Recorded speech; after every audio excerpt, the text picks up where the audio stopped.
Right. Because that's what we have to listen to. If you watch the game, if you watch the game, you would. If you watch the game, you would know. Okay, just so you guys know, this isn't rocket science. Okay, Right. I know what a pick and roll is. I know what a pick and dive is. I know when a guy is getting beat back door. I know when there's a matchup problem and a coach isn't adjusting to that. I know what that is.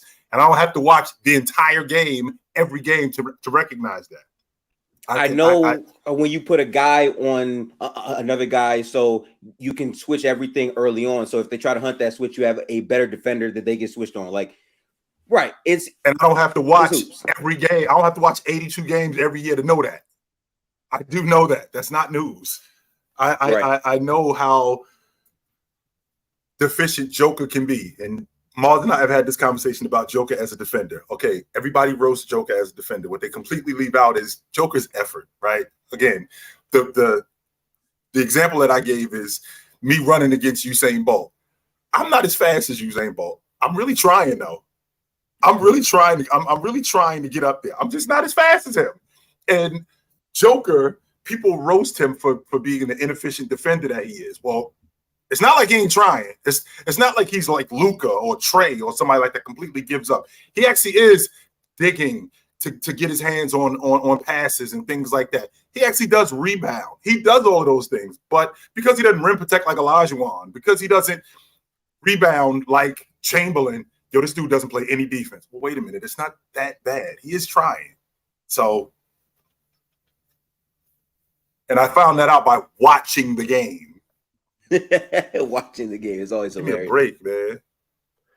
Fellas, right from the top, I got a player, and I want you guys to guess this player. I'm going to give you 5 clues as to who this player is. Mm-hmm. Y'all think y'all got this? I'll try. All right. This player played 14 seasons for 4 different teams. It's one clue. 14 years for 4 different teams. This player was an NBA All-Star twice. And All-NBA twice. It's 2 clues. 2-time All-Pro. Played 14 years. This player is not known as a scorer.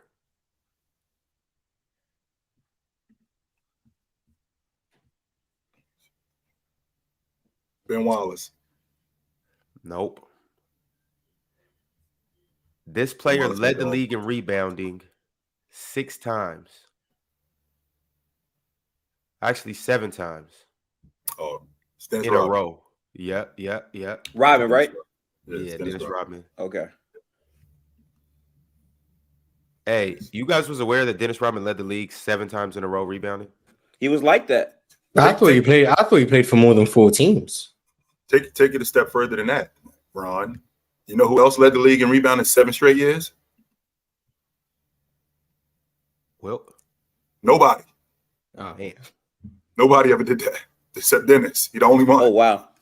That's 7 straight years. That includes Chamberlain. That includes Bill Russell, Olajuwon, Moses Malone. None of them ever did that. Dennis Rodman only got to do that. I thought he played for more than 4 teams. So he started in Detroit. He left Detroit and he went to Chicago. He played for 5 teams. I didn't count the last year in Dallas. He was in San Antonio. He was there. That's why I missed San Antonio between Chicago and Detroit. That's right. He was in San Antonio. And then he played for Dallas for 5 minutes. Yeah, so I remember Lakers, Dallas, Chicago, San Antonio, Detroit. That's why it was 5, not 4. L question. Oh, okay. L question. Yeah, my basketball knowledge was too high for the quiz. Yeah, my bad. I forgot to count the 5 minutes in Dallas. 5 minutes are important. Hey, listen, everyone played for their teams. Carmelo Anthony is a Hawks legend, man. Hawks legend. and John Starks is a Bulls legend too. Hey man, every team matters, man. Every team matters. Mm-hmm. All right, y'all. Y'all asked for hoop grid, so we're gonna go ahead and do another hoop grid. But I'm gonna go ahead. I'm gonna pull up the last one and we're gonna see. Just to refresh you guys' memory, I'm gonna show you what we did last time, whether it was good or whether it was bad. This last time we got 15.8. As you guys can see, we got Terry DeHare. Chill, that was your boy, right? Yes, sir. To this day, Terry that's my man. DeHare, Ronnie Turioff, Ryan Hollins, Carl Landry, Gerald Green, Chuck Hayes, Costa Kofi, Brian Scalabrine, and Kevin Willis.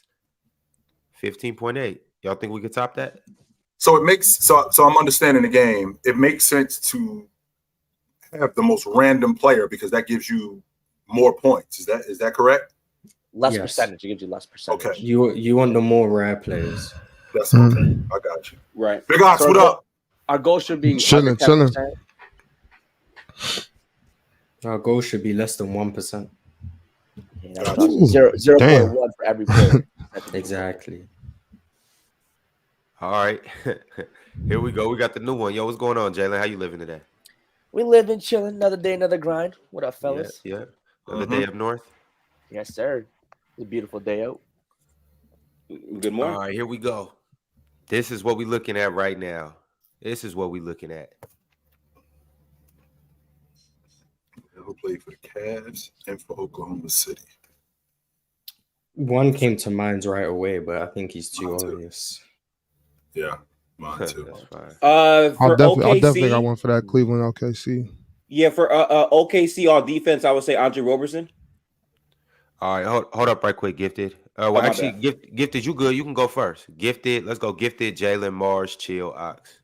Bet for OKC all defensive team, I would say Andre Roberson because he was literally like a defensive player. I think he made all defense second team, I believe. He might be high percentage though.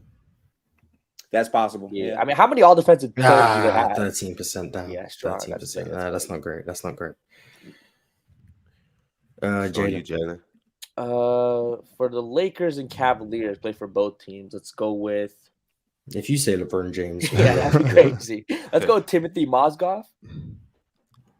Okay. Jalen, you should have said LeBron. The Russian. I want to know how much of a percentage LeBron has. To be honest, I am curious. It's got to be high, right? I'd So assume no, so. but like if people know the game, I That's- guess I'm they- When pretty sure people are that's- I'm pretty trying, sure that's if, the but highest maybe number. if you like think about it, everyone would say LeBron's too obvious, so they wouldn't pick him, and then maybe he actually becomes rare. facts. Hey, that was I was Cavs and actually Lakers, gonna right? say. Yes. I was actually gonna say Don Hudson. That's probably a lower one. Oh, wow. Well, Yeah, that that's would cool. that's better than Yeah. Timothy Mozgov. That's how the Los Angeles Lakers got James Worthy. What's Mozgov at?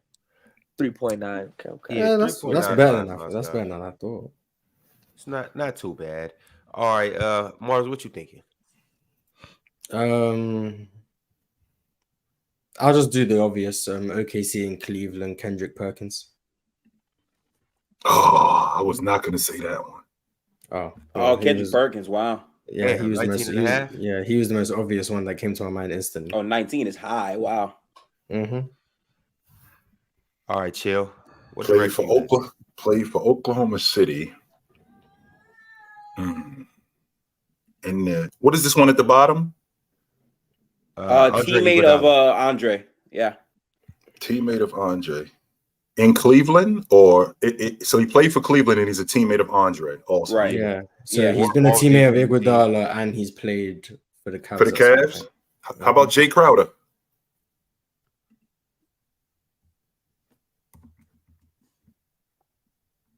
We got Jay Crowder at 5.75%. That's solid. Okay. All right, Ox, it's on you. I could have said J.R. Smith, but Probably would have been higher. Damn, this shit just got hard. Can I replace Perk?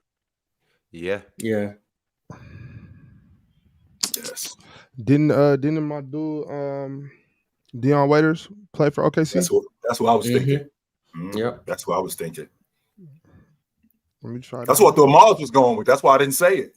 Oh, Kendrick Perkins came straight to my mind. I just remember him being on the bench talking to Steph. In That's still, 2018 what's that finals. percent? That's still high, huh? 10.71. It's like 5% better. Yeah. Yeah, we're gonna have to try to do a little better than that. All right, y'all. Let's circulate back through again. Gifted is back on you. I lost the other thing. I can't see the screen here.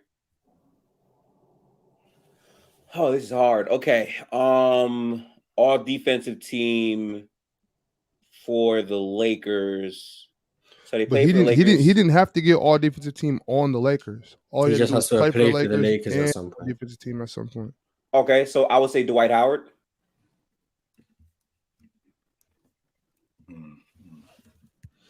Dwight Howard. Play for the Lakers.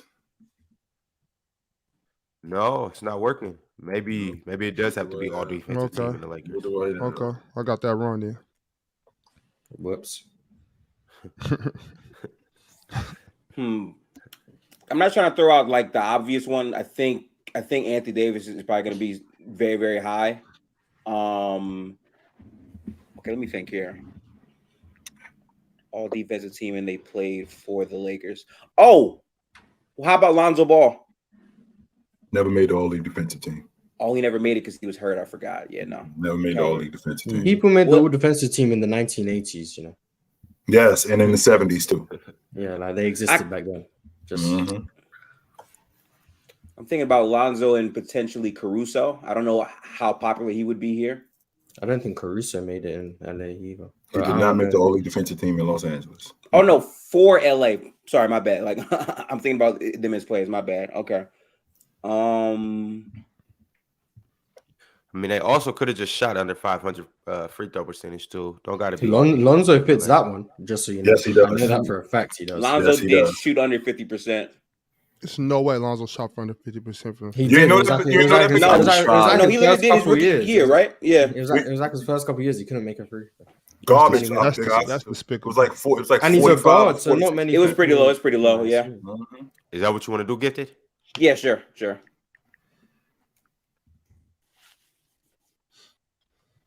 He might be popular.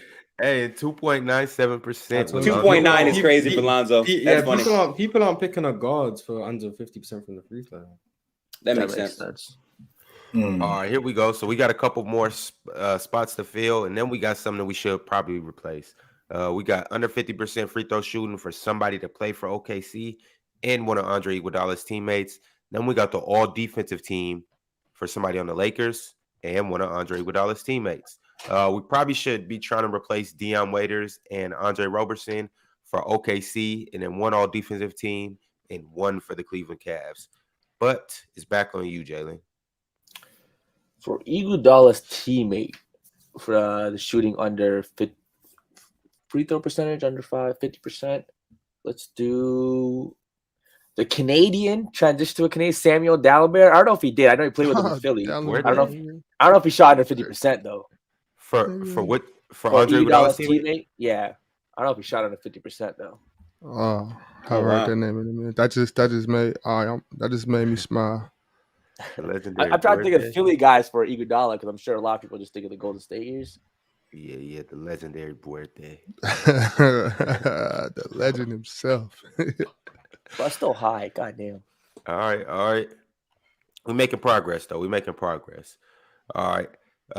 Mars. Or no. Yes, you, Mars. Can we put Roberson for the under 50% free throws instead? That makes sense. You can that makes use a lot of both? sense. No, I'm saying we just remove him from the all defensive team and put him in the under 50%. Gotcha. We have to remove him first, I think. Can we just put like Gary Payton or something? I don't know if Seattle applies. I'm assuming it does. It does not. Are we sure? Well, I think that Gary Payton is. Well, he said he didn't want to. Oklahoma City wants to retire his jersey. He's like he's not interested in that at all. And then we can put Andre Roberson for the under 50%. He thinks he doesn't deserve it. Good for him. No, he said he didn't play in Oklahoma City, so he ain't interested. Oh, okay. Hey, he making points. Mm-hmm. I don't think it's that he doesn't deserve it as much as OKC doesn't deserve to have his jersey in the Raptors. That's what. Yeah, yo. I ain't playing Oklahoma It didn't City. change anything. Andre Roberson just the hell today. I'm not hanging my jersey up. I guess I thought that was smart. They put Andre at 17%. Wow. Yeah. All right, chill. We got a little work we got to do. We had 66. Last time we was at 15. We got to get this rarity score down. Let's see here. So you're an all-league defender and you played for the Lakers. All-league defender on the Lakers, yeah. You're an all-league defender playing on the Lakers. I could say Eddie Jones, but that would be a little bit high, so I'm not going to say Eddie Jones. Let's see. Another all-league defender that they had on the Lakers. What about I played with Andre Iguodala, and I made the all-league defensive team? That would be Andrew Bogut. Andrew Bogus. Okay. We can't fill in the last one because it will end the grid, so we have to save it.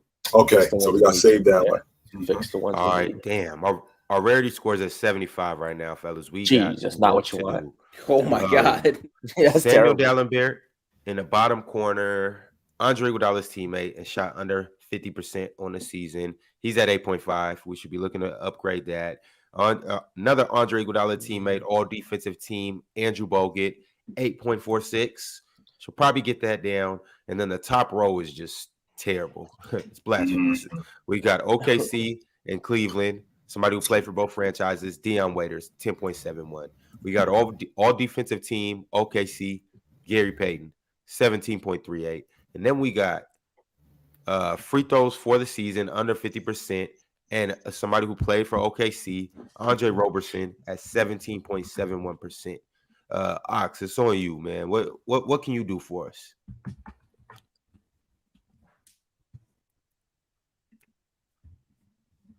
Ox, first thing you can do is unmute your mic for us. Yeah, no worries. I'm not much of a help right now, yeah. I can't. No. I'm about to go to the chat. Let me see. Lifeline, call a lifeline. Yeah, let me see, because I have absolutely nothing for us right now. They're saying Kevin Ollie for OKC and Cavs. Bro, I was thinking him. I'm not sure. I feel like he probably played with Iguodala. Ooh, that's a good one right there. Somebody said for the free throw shooter instead of Andre Roberson, they said go Hashim Thabit. Kevin Ali. Wow. 0.95%. Okay, so the chat just carrying us. That's a hard. Yep. That's a hard carry. Indeed. I'm definitely not carrying my weight right now, Morris. I needed some help. It's back on you, Gifted. What you thinking? Oh, I'm trying to think of a pick for OKC for either all defensive team or free throws under 500. I want to say Adams, but I think he might have shot like dead 50% for OKC. I know he shot under 50% in his career, but I don't know if that was when he was on OKC or not. So I would say try Adams for free throws, but it might not count. Yo, Gifted, you got to say that again for me. My bad. Sure. Yeah. Try Steven Adams for free throws under 500. It might not count, but I'm curious. I just want to see. Even that, god damn. 32 is crazy. 32 is crazy. That's a big name. That's a big name. Is that worse? Yes. Yeah, that's crazy. 32 is crazy. Wow. I don't think we'll ever get anything higher than a 32. Yo, Gary Payton with OKC was 17.38. Woo. OKC is still such a new franchise, I guess, technically, that it's hard to get guys that you don't really know of. 32 is nuts. 32 is nuts. Jalen, you got any help for us?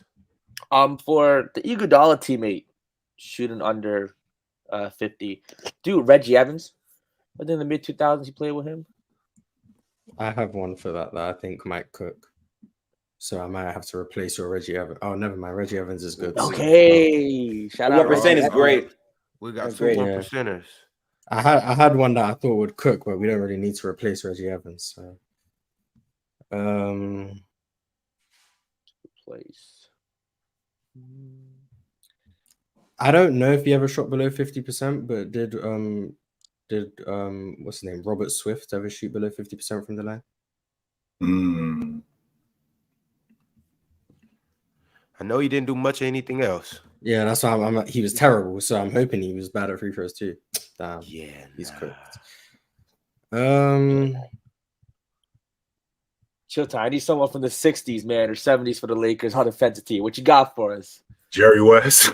That's who I was. Jerry West was the only name I had, and I was like, he's obvious. We can't fill that in just yet, though. No, we you gotta can't put in get Jerry West. we got to get this OKC / Sonics all defensive team. And then we got to get Adams off the board. OKC / Sonics that shot under 50%.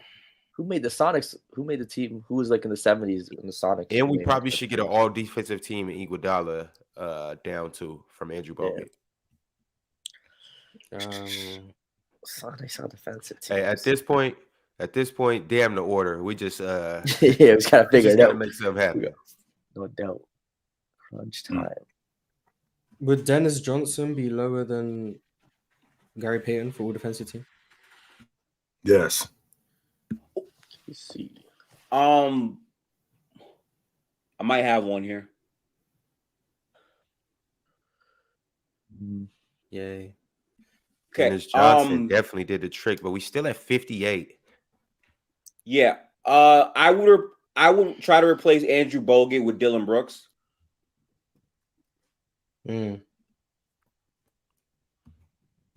Shout out to the Memphis then. Nope. Oh, they didn't count. How does that not he count? made a team. Yeah, crazy. How does that not count? Now they cheated because he made a team. Did he make it while you're on the team with them? Oh, it might be that. Yeah, that's the thing. Oh, I thought that okay, at first, okay. I was wrong.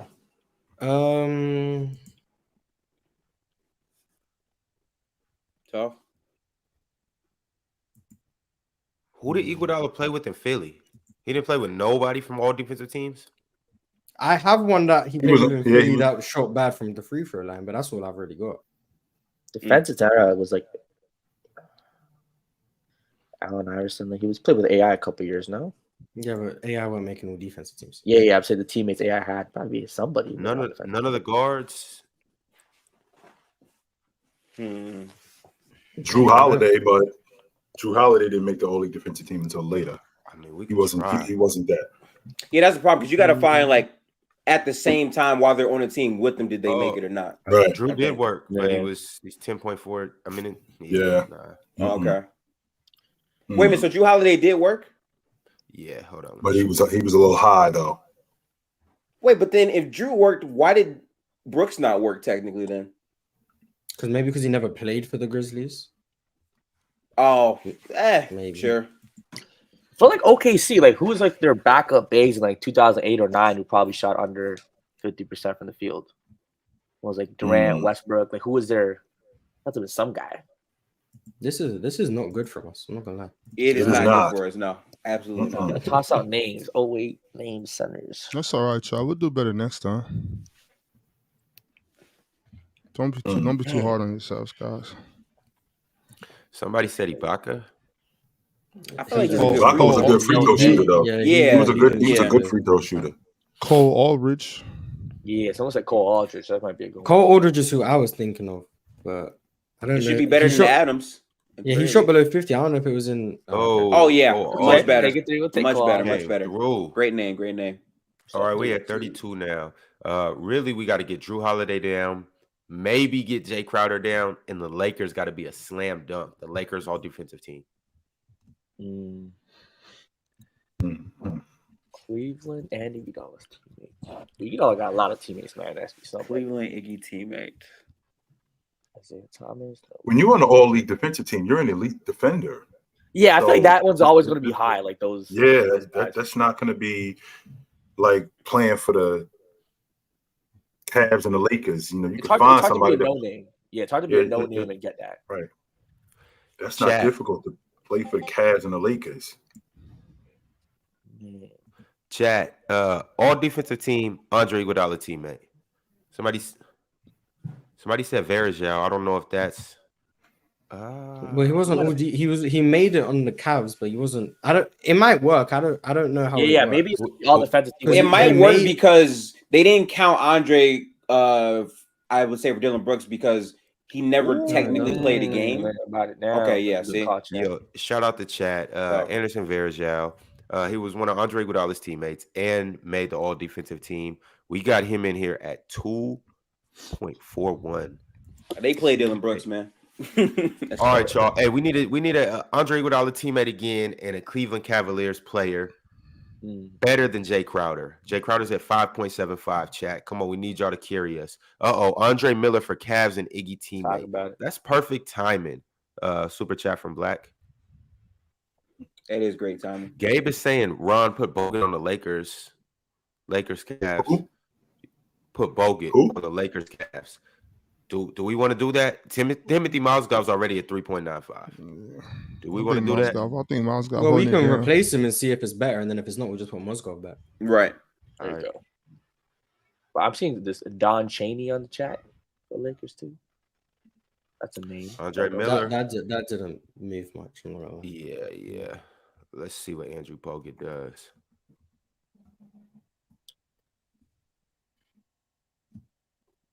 Oh, Can you for Smooth. just to see if it's a lower percentage for the Iggy teammate and free throws under 50%? Can you put Lou Amundsen?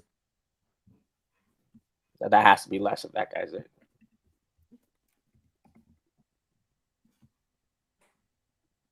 Nah. Oh, that's like same percentage. Didn't even cook. Oh, that's How crazy. people remember him? I was gonna say how do people I don't know. Like I only remember him because he was on the Knicks. Like, Oh, come 7 on, years man. ago. Look, 90% of the people using that are definitely Googling it. Ain't no way that many Ain't people no way using Lou. you have Ain't Reggie no way, Evans yup. Ain't no way. as the same rarity as Lou Amundsen. Like, there's no way.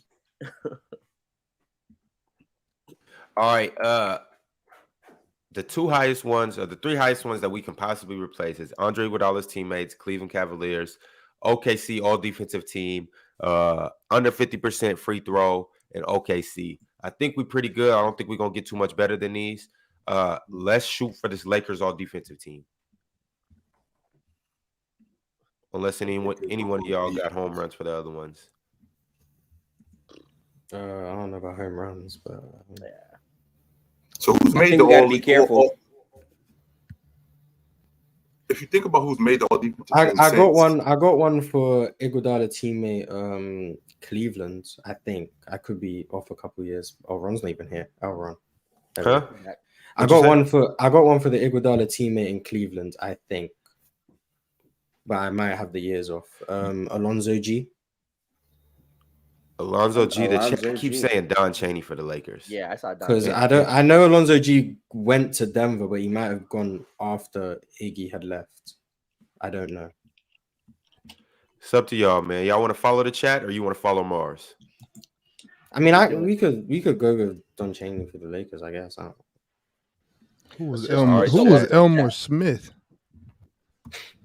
Respect Don to him. Chaney. Y'all been I got screaming it's Don Chaney. I done seen his name in the chat at least 20, 30 Yeah, times. let's show So, love to Yeah. the chat. Let's Here show we love go. to the chat.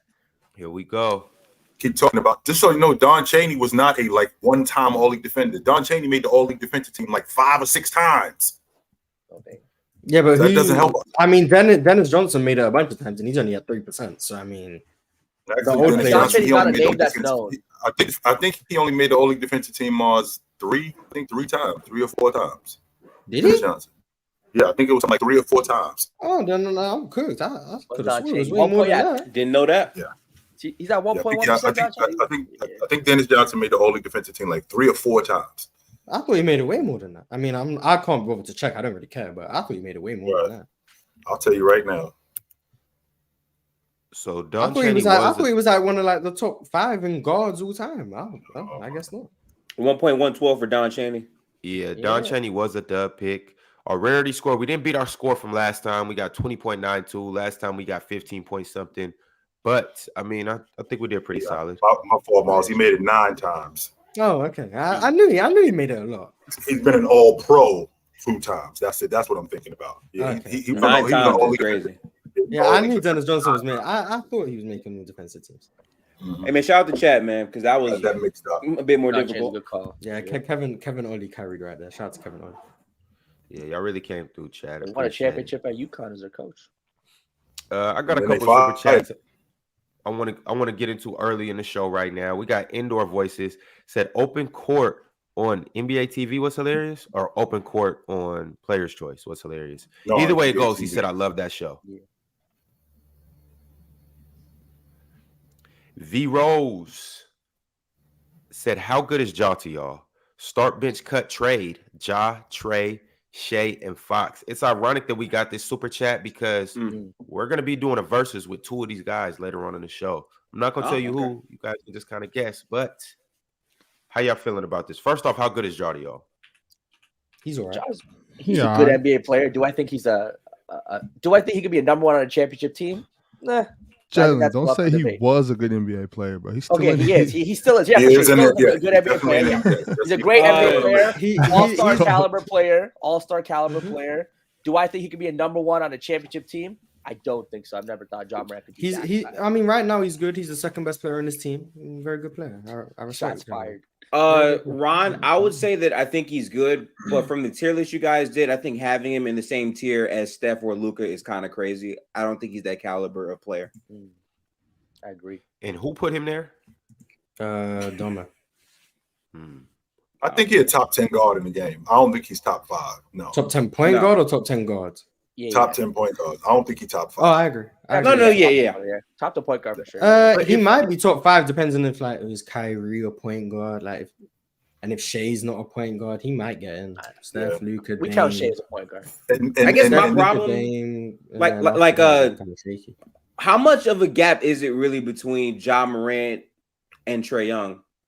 I know people hate Trae Young for whatever reason, but yeah, I think Trae's better too.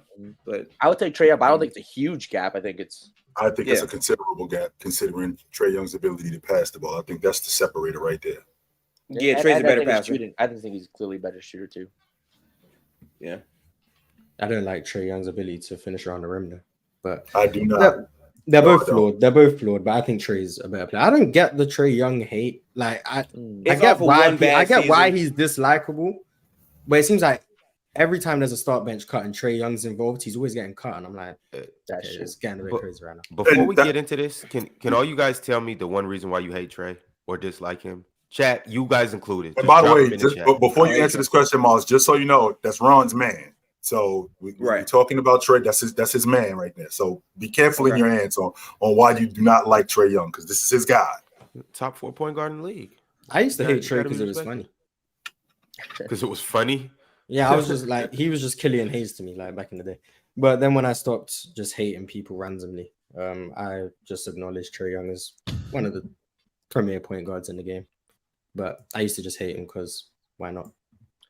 I don't think I hated Trae Young. You're a troll, that's why, Mars, because you're a troll and it's cool. Allegedly. I think people want to still compare him to Luka, and I think Luka is significantly better than Trae Young. So I think that's like the problem, because I think Trae went from a guard that was overrated to now he's underrated off of one bad season to me. I don't even think he had that bad a season. Yeah, was this past season bad? He went almost 30 and 10. Yeah, no, but I'm saying no. By Trae's standards, to me, he underperformed. Right. Maybe not bad, but by that, yeah, I would say that. Okay. It's pretty simple. It's pretty simple for me because he light skinned. That's what it said. I knew I was gonna say that light skin, bro. I knew that. So, light skin been having a good run in the league with Steph Curry, Clay. It's about time they get out of here. Yeah, I can't have another Steph Curry running around here. So one of the biggest problems is his shot selection and how it throws his unit off.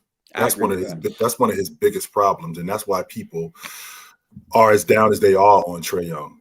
Now, with that being said, the same reason why Mars said he doesn't understand the hate, I have a difficult time with the amount of love for Ja Morant. Like, everybody love this dude. I understand how dynamic he is in an open floor and the fact that he can finish around the rim. But watching his game, I mean, I'm not a huge Ja Morant fan. Add that to the fact that they win without him. That makes it even worse. They win without him. So him playing above the rim, how much of that helps them win when he's not on the floor? Because they win anyway.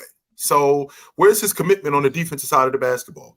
I mean, I think he averaged 7 assists, which I appreciate his ability to pass. I do appreciate that. But I think Ja is one of those folk hero kind of guys. He kind of got a playground type of game that's translated to the pro game. And I think that's why people dig him as much as they do.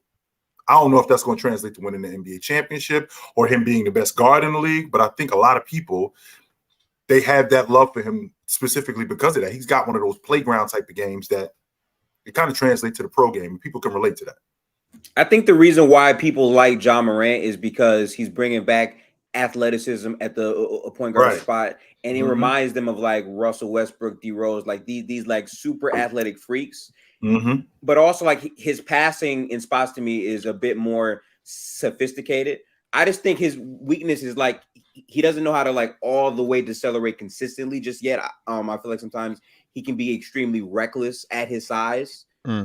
But he's good. He's good. I just don't think he's like a top 3 guard in the same tier as Steph or Luka for me. I just don't see that. You're talking about Ja, right?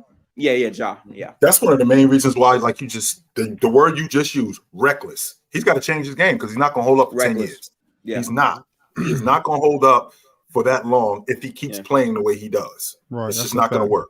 That's and like he's always on the ground. He's always always he definitely got to learn to slow his quick. He got to learn to slow his footwork down sometimes. Accelerate, change speeds. He definitely does. I personally, the one thing about Ja, I just love Ja's eye. I like his attitude. I like how he instills that confidence in his teammates. Kind of like how you always say, chill. In that movie with the James Brown. Like I would basically. I like to look at guys like, especially point guards. I like to look at like if I played with you, how many games would it take for us to tussle in the locker room? You know what I'm saying? And me and Trae Young tussling in the locker room. But like Ja, I would love to play with Ja. Like, and what other, before we get into the star bench cut, right quick, Ox, what other point guards are you fighting with in the NBA? What other point guards are you not making it halfway through the season with? Oh man, James Harden. Luka. Wait, why Luka? That's a nice dude over there. He's crazy. Don't pass me the ball with 1 second left on the shot clock. What I'm going to do with that? That's not what Luka always does, though. And play some damn defense. That's the real thing. Don't stop getting me dunked on. You know what I'm saying? Like stop getting me dunked on. It's crazy. Every time I turn around, next year's MVP, Luka Doncic. Yeah, you playing that Ole defense. That Matador defense. Like real quick, I want to ask you Madrid though for a little bit. Maybe D'Angelo Russell. How many high usage guards that are like really good play defense? Can we really name those guys? Because Ja don't play it. When his Trae offensive don't play load it. is so Luka high. don't play it. Yeah, it's just so high that he can't play as much. Yeah, that's just the problem of the game. Yeah, I mean, right. Everyone's the problem. That I think plays very good defense. I would say one guy that plays a little bit above average defense, and it's one guy up here that sits down. Okay, who's the one who sits down? De'Aaron. De'Aaron he's solid. He's okay at times, but if we're talking about the upper echelon point guards, I think you have to go with De'Aaron. I don't even think it's close. I don't even think it's fine. As the upper echelon point guards, yeah, I mean he's probably the best defensive player out of that group. And off ball sometimes catches him, but he's fine. I just feel like when you say sits down, it's like this dude is elite. Like he's gonna lock you down. He's gonna understand where to be every time. Like I don't think he's that. I think he can be neutral to a really solid team defender. I think he can give you good possessions. That's right. That's where I'm going with De'Aaron. I think SGA's defense isn't as bad as some of these elite guards. His defense is actually the best out of all these guards. We're being. Yeah, I was gonna say I think you got SGA over Fox. Defensively, yeah, I don't see why that's hard. I'm not mad. He's clearly better than him defensively. That's not even a combo. In what aspects? His length, his wingspan, the way he moves on the floor, and how he plays defense. He's better. I don't. Y'all don't watch De'Aaron, bro. I mean, Ox watches him more than all of us. Yeah, I was gonna say it's Ox, and he's oddly not saying anything right now. Which is he got Davion Mitchell. He knows Davion Mitchell's the one. Really, I know. I say because I 100% disagree with you, but I don't want to get into the back and forth. Like you got an opinion, and I respect it. You know what I'm saying? Okay, sure. Don't want to get cooked. Makes sense. I definitely don't want to do that. It's too early in the morning. It's too early in the morning to be getting cooked. On top of that, this intermittent fasting. You know what I'm saying? If I get cooked this early, you know what I'm saying? I'm gonna be hungry. Intermittent fasting is crazy. Oh man, No problem. Hey, you know, when hours. you're doing intermittent fasting, you quick to snap. You know what I'm saying? So I'm like, It's let me stay out of the debates right hungry. now. Watch how you talking. I'm hungry. Because Gifty, you my man. You know what I'm saying? I don't Right. want to cuss your ass out. You know. Hey, listen, I'm with it all day, but at the same time, not everything, like you said, has to be like a complete back and forth. We just gonna have to. It ain't nothing personal. I'm hungry. Right. It's not personal at all. I just want to. I'm hungry. I want a sandwich. Hold up, y'all. Let me call Ticket because I think he disagrees with the point that you guys are making. Literally. Yeah. Anyway. In the meantime, though, we got a start bitch cut trade. Ja, Trae, Shai, Fox. Wait, real quick. So what can I just want to know? So obviously starting is the best, like to do, then bench. But is it is it trade cut or is it cut trade? It's cut trade. So trade, like which trade one is worse? I think you cut the worst player, trade. Okay. Right. Obviously, it's worse. Are we doing this off of last year or their complete body of work? I'm just doing it from who I think the best player is to the worst player. Okay, got you. Start Shai, bench Fox. Yep. No, I forgot Trae. I start Shai. Ja's getting cut. Ja's getting cut. Yes, he is. I'll trade Fox. I'll start Shai, bench Trae, trade Fox, cut Ja. That's what I'll do. Yeah, probably in that same boat. I think it's a bit harder for me because I think Fox and Ja, I think you can argue Ja is better than Fox, even though Fox performed much better this season. Like the complete body of work to me, I think Ja has more than Fox does. But just so you know, since he came in the league, since Fox came in the league, and since he's gone up against Ja, number one, he's got a winning record against Ja. Number two, he's outplayed Ja every time he's gone up against him, which would explain why I'm cutting Ja. I've been saying De'Aaron Fox over Ja for long before this season. He outplays him every time he goes up against him. Not only does I think they're in the same tier. I think they're very close.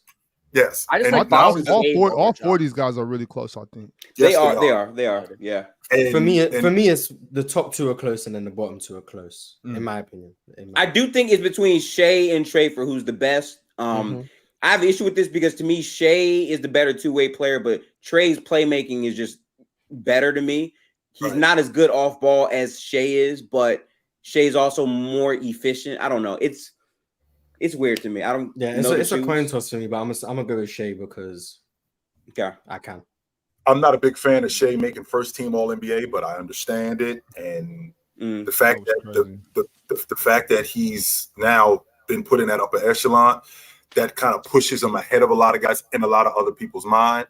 I'm a big De'Aaron Fox fan. I was a De'Aaron Fox fan before they made the playoffs, and they were pushing the Ja propaganda, and I never really bought it. But but you guys know I take being an All-Pro very seriously. So I will start Shai.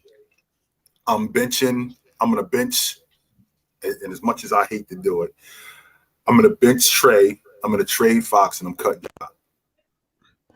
I think for me, I think it's like Shai and De'Aaron to me are so neck and neck. I'm just gonna, obviously I'm gonna take De'Aaron because that's my dude. But like, Mars, if we having this conversation next year, I think Fox passes Trae next year. I'm on record saying I passes him next year. I'll definitely agree with that shit too. I'm on record saying it. I'm gonna start De'Aaron, bench Shai. And the reason I'm gonna trade Trae is because I'm looking at it as a GM, and I think he has more trade value than Ja. Nice. Nice. And then that means Ja gets cut. I think for me, I'm going to start Trae based on the body of work compared to Shai, even though I do think Shai had a better season last year. I'm going to bench Shai. I'm going to probably trade. Who has more value, Ja Morant or Fox?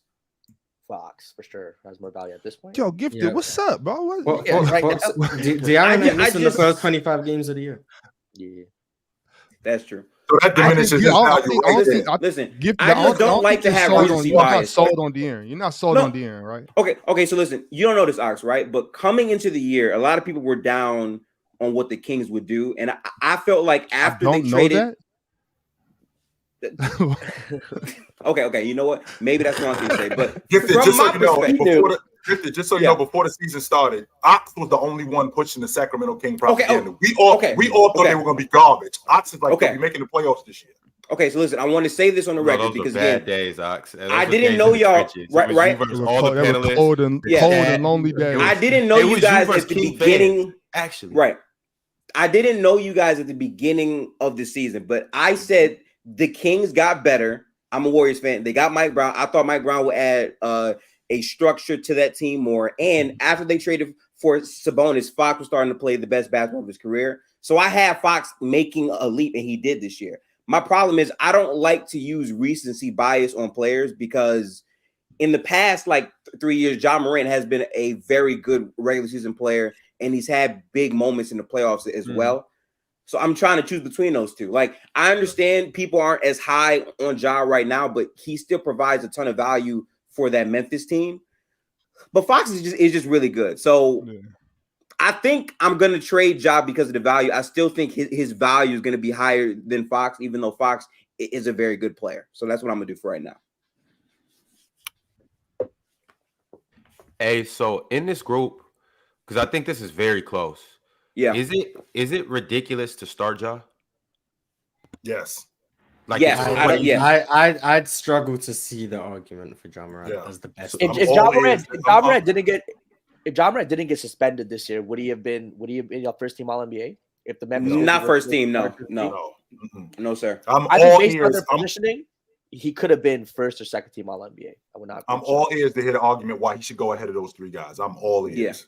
They were the second seed though, but obviously that didn't matter in All NBA, obviously, because you see first team All League was Luka and Shai. So which is I forgot Shai made first team. I'm not gonna lie. Yeah, first team made first team with them. Yeah. So that was some of the most ridiculous. Yeah, I remember it was a big deal. The two first team guards both missed the playoffs. I remember that was a big deal. That was crazy. That's what I'm saying. So I think Ja Morant, he was averaging 25 and 8 or 20, whatever, something like that. Yeah, but like as a second seed, so 27, 8 as a second seed, clearly being the best player on that team. Calm down, but clearly it's not clear. But it was clear. But it was clear. I do think respect Jaren Jackson. If he was first team All NBA, I do. have a whole different conversation. Everyone will be starting him, right? Like you said, Chilltown, being that first team All NBA does elevate players and put him in a different strategy. But like, I don't like to base my opinions on players based off of accolades, though. Like, I'm looking at how Ja played. You know what I'm saying? Like I feel like this year for Ja wasn't as great as it was last year from an efficiency standpoint. And I think it's very comparable to what Trae did this year as well. But again, like off the last 3 years, Ja Morant has absolutely had those moments to be in that combo, but I wouldn't start him. I wouldn't do that personally. With that being said, the idea that you don't want to base your opinion on accolades, do they matter at all or do they just not matter? I think they matter, but the play that got you that in the context of the season matters more to me than just saying, oh, well, this dude has 2, so he must be better. Like, I'm going to evaluate your play that got you that first in that season. Right. And that's what separates these guys. That's why you have a first team All NBA. That's why you have a second team All NBA. That's why you have a first team All Defense. That's why you have a second team All Defense. And Bam Adebayo is evidence of that these guys care about that. He's on record saying that he's trying to become the Defensive Player of the Year this year. Yeah. Because if I have that on my resume, it elevates me as a defensive player. Now, don't get me wrong. You do have guys who are also playing at a high level defensively. But to be able to say, I'm the Defensive Player of the Year, that makes my resume look a lot different. I think it does. I would 100% feel you on that. But at the same time, right? Embiid won the MVP this year. Was he better than Jokic this year? Was he better than Jokic this year? If you asked people before the playoffs, they would have said yes. And that's wrong to me. Because I would think Jokic played better. Right. But my point is just saying this guy has this or that is not enough to me because the context of the award, the criteria for some of these awards changed and they flip-flop, right? Shai made first team All NBA. He was a great player this year. He wasn't better than Steph for the entire season, in my opinion. And I hate it. And that's go ahead, Big Axe. I'm sorry. Go ahead. No, that's why I was gonna say like accolades are starting to matter less and less to me. Just because of stuff like that. Just because of stuff like that. Like I already like to put, eye test and just, stuff like that. I I try not to go off of stats and things like that anyway. Mm-hmm. But you know, when it comes to like guys that I don't have the ability to watch as much, you know, you got to go look at stats and accolades a little bit. And now I'm starting, like, you can see like, well, accolades are unreliable. Like how could Shai and Luka possibly both be first team All NBA? That's a great point. That's a great point, and I agree with you 100% on the fact that both. I'm on record. I think it's terrible, but with that being said, this could also be an anomaly because remember we got both Shai, we got both Shai and Luka making first team All League. Just so you guys know, Anthony Davis is the only guy to make first team All NBA and his team not make the playoffs since Pistol Pete in the 70s. Every other guard that made All NBA first team, his team was in the playoffs. So this could be an anomaly, just like the number 6 seed winning the league MVP. This isn't something that's going to happen on the regular. I don't know. And the fact that this is happening, it shouldn't diminish it. And the reason why it shouldn't diminish it is because the skill set that I have. This is what's produced me being a league MVP. This is what produced me leading the league in rebounding. This is what produced me leading the league in assists. These things are what, and at the end, this is the reward for that. And I never want to diminish a guy winning the league MVP or winning the defensive player of the year and look at another guy and also diminish him because he didn't win it. You still were playing at that level. I don't want to say that you weren't, but the fact that he won it, I do want to make a big deal about that. Just like being an All-Pro, that stuff matters to me, man. And well, like, I'm not saying that. Is if you look at the list, I don't think there's any reason why Steph shouldn't have been, you know, a first team over one of those guys. And with that being said, like Shai and Luka are both, you know, they're both that level of player. So I don't want to say that I don't think they're good enough to be first team all NBA. But I feel like, I mean, especially, you know, I got to, you know, got to show Luka some love. Like, he's definitely that good. Shai's definitely that talented. But that season, that particular season, I think Steph should have got one of those. But I'm not sure. I want to give a little you know, a little pushback on that. You think it's an anomaly? You don't think it's going to happen? I'm not too sure about it because, like I say a lot, you know, these participation trophy kids are running the world now. So. You know what I'm saying? It just looks bad, Ox. What it does is it diminishes being an All-Pro. Because when I'm a first-team All-Pro, I'm in this, just like when I talked about Alex Caruso being a first-team All-League defender. When I'm talking about Alex Caruso being a first-team All-League defender, I'm talking about him like I'm talking about Jordan, Kobe Bryant, guys like that. Great Alvin Robinson, Sidney Moncrief, Joe Dumars. He's in that category. So when you got a guy that's an all-league defender or you got a guy that's first team all-NBA, team didn't make the playoffs, and you're continuing this trend, what you're doing is you're diminishing it now. You're making it less than what it actually is. When I'm an all-pro, I'm the best of the best. Not just because my skill set, but because of also what I'm producing with my unit. If I'm first team All-Pro and I'm first team All-Pro for a number of different years for consecutively, I'm in the argument as being the best guard in the league. But if I'm first team All-Pro and my team isn't making the playoffs in consecutive years, how can you give me a legit argument that you're the best guard in the league? I think, Chill, the problem and like why I don't like value the names of these things as much is because the criteria is never clear and consistent through all three teams. There's games played, there's how good you were to people, and how many games you won. For some people, if you won more games, you're going to be in that conversation, even though you're clearly inferior to two other players, or you played 80 games. This guy played 60, so I'm going to give him, like, it's too much criteria compared to just who played the best when they were on the floor. And it's, right, it gets murky. That's why, to me, evaluating the level of play that got you to that is great. For instance, right, Julius Randle, right, he made All-NBA. Don't start it, Mars. Don't start it. Was he better than Kevin I just Durant? heard his name. It just caught my attention. I'm just saying, like the games played and like how good you were throughout a sustained stretch. I do believe that matters, but that doesn't mean that you're a better caliber of player than other players who might not make it. And moving forward too, right? You have to play 65 games minimum to be eligible for All NBA. Right. If Steph Curry shoots 50, 40, 90 and plays 64 games and doesn't make a team, are we really going to say these players are better than him? It doesn't make any sense, I would rather just say, I watched you play. I saw exactly how you contributed on offense and defense, the positive you were for your unit when you were on the floor, to say you were better or not. That's just me, though. Which is fair, but when I also think about being an All-Pro, like, for example, should Jimmy Butler have been an All-Pro this year? I thought he was really good. I think he was that caliber this year. I think it was like at best third team. At best third team. And he was a second team All-Pro. Yeah. Now I'm thinking about a guy in Donovan Mitchell. I'm thinking about a guy in Donovan Mitchell who gets on this Cleveland Cavaliers team who was fringe a playoff team. Well, a fringe playoff team last season. He gets on this crew. They're a top 5 seed. That's largely due to their defense, but he's also playing at a high level. I think he was averaging like 27, 28 a game. While they're doing that, if you take that off that unit, I don't think that they're a top 5 seed in the East, which is a tougher conference. I think that's worthy of first team All-NBA caliber, just like Steph Curry. The problem with Steph Curry is that he might have missed a bunch of games. The production was there, and his team kind of went up and down, but I think his caliber was there. But a guy like Donovan Mitchell, a guy like Jaylen Brown, who I thought Jaylen Brown played the shooting guard, but I thought he played the shooting guard, and I had legit logic on why I thought Jaylen Brown was first team All-NBA. But I'll get to that in a minute.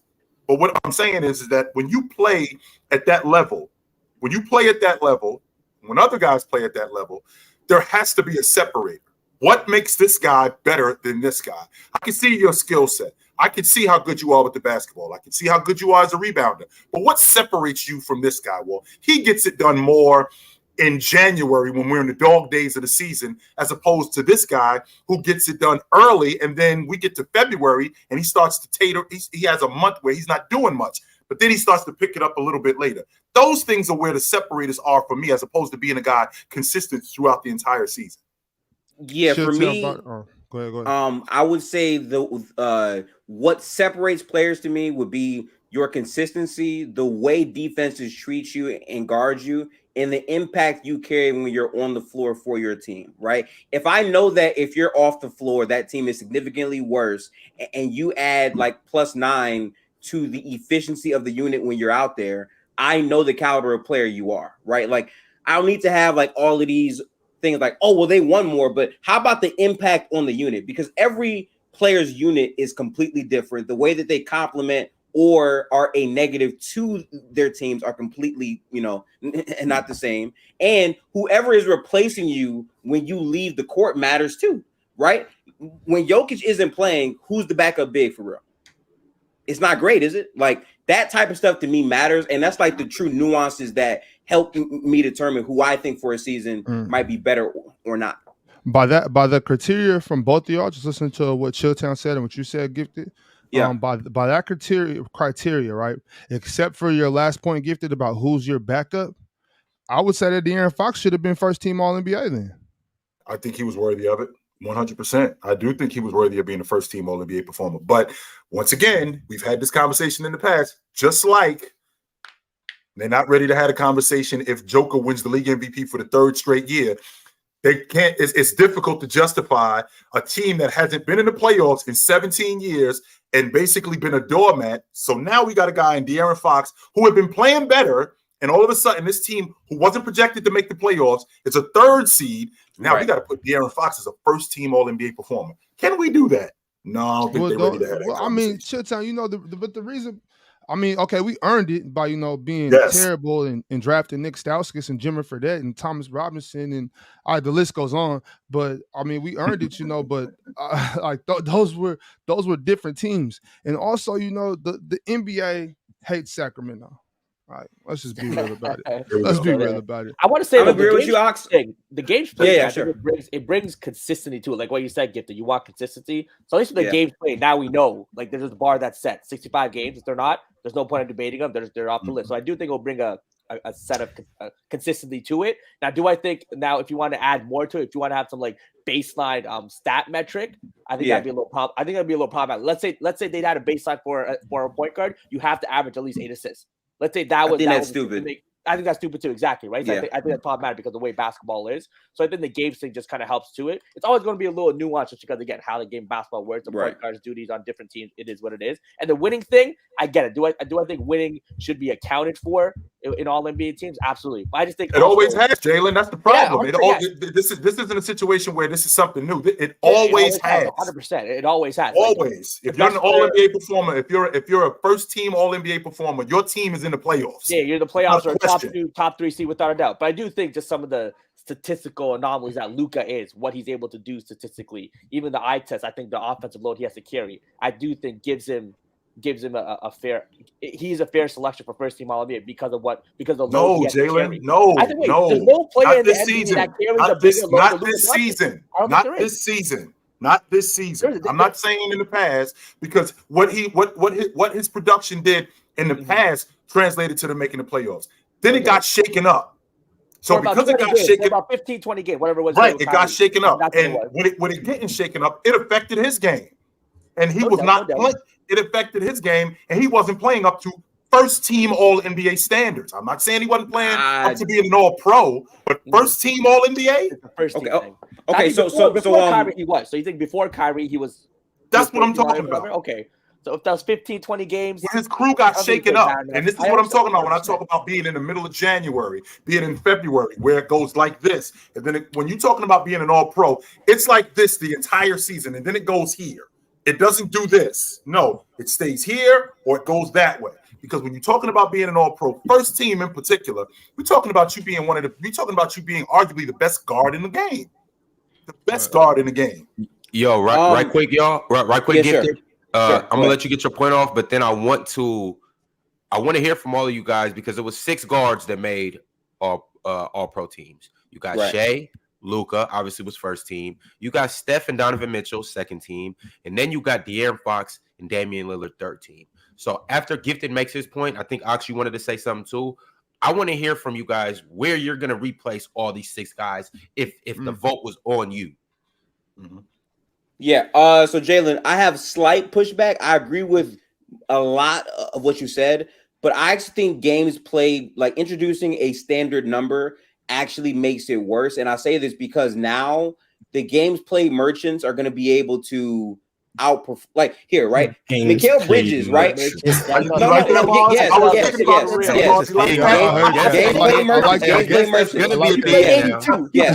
Yes. Hey, that's Julius Randle. That's what he's going to be. I just want to be clear, right? When I say games play merchants, I'm talking about sometimes like the cream of the crop players in the league, right? There are many players this season that did not qualify who played 65 games. Giannis, we know how good he was, did not play 65 games. Are we really going to say with a straight face, Giannis can't be all NBA, but because Randall played this amount of games, he can be? Like, I don't think that makes much sense. Tell Giannis to show up to work. Yes, Gifted. Yes. Oh, see, I really on that. It's I can't call someone a gameplay merchant if they showed up to their job. Like I don't. They're doing their job. No. I want to emphasize what I mean by games played merchants. The argument is the games you played. If Giannis plays one more game, I get what you're saying. You're saying the only reason Julius Randle would make it is because he played enough games, not because no. Good enough. No. I still think Randle is good, but my point is, it makes no sense that one. No, it makes no sense that one game for Giannis is the difference between first team and no team at all. That makes no sense to me. If you play like 64 games, you're saying that's my point, because this season he wouldn't have made it. Thanks. That's not fair to me. Hey, you got to play. I guarantee if that rule was implemented this year, he would have played the extra game. Yes, he would have. He would have played more games. 100%. He would have played 65 games. 100%. When his hands was hurting a little bit, he's playing the extra game. I'm just saying, y'all get my point though. The contracts matter. The contracts, the Supermax, that first team All NBA, that's an extra 30, 60 million. And that's why I hate All NBA more than anything, because you have voters who sometimes are not watching the games and they're not evaluating it the right way. I don't like that. Like, why are we tying guys' value contracts to voters who have biases, who don't watch the games, who sometimes vote for their favorite player instead of who actually deserves to make a team? It doesn't make any sense. I could use the same. Keep going. I'm sorry. I apologize. Yeah. Here, the biggest peeve I have, Chill.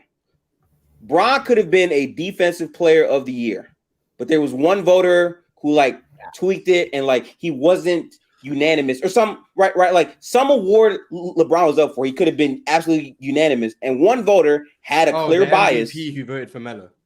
Well, he still got the MVP though. Nah, he ain't unanimous. So but you get my point though. You get my point. Steph Curry's unanimous. That defensive player of the year though. Now we can have a conversation. Now we ain't talking about that. Marcus will deserve it. But to your point, these biased quote unquote media people.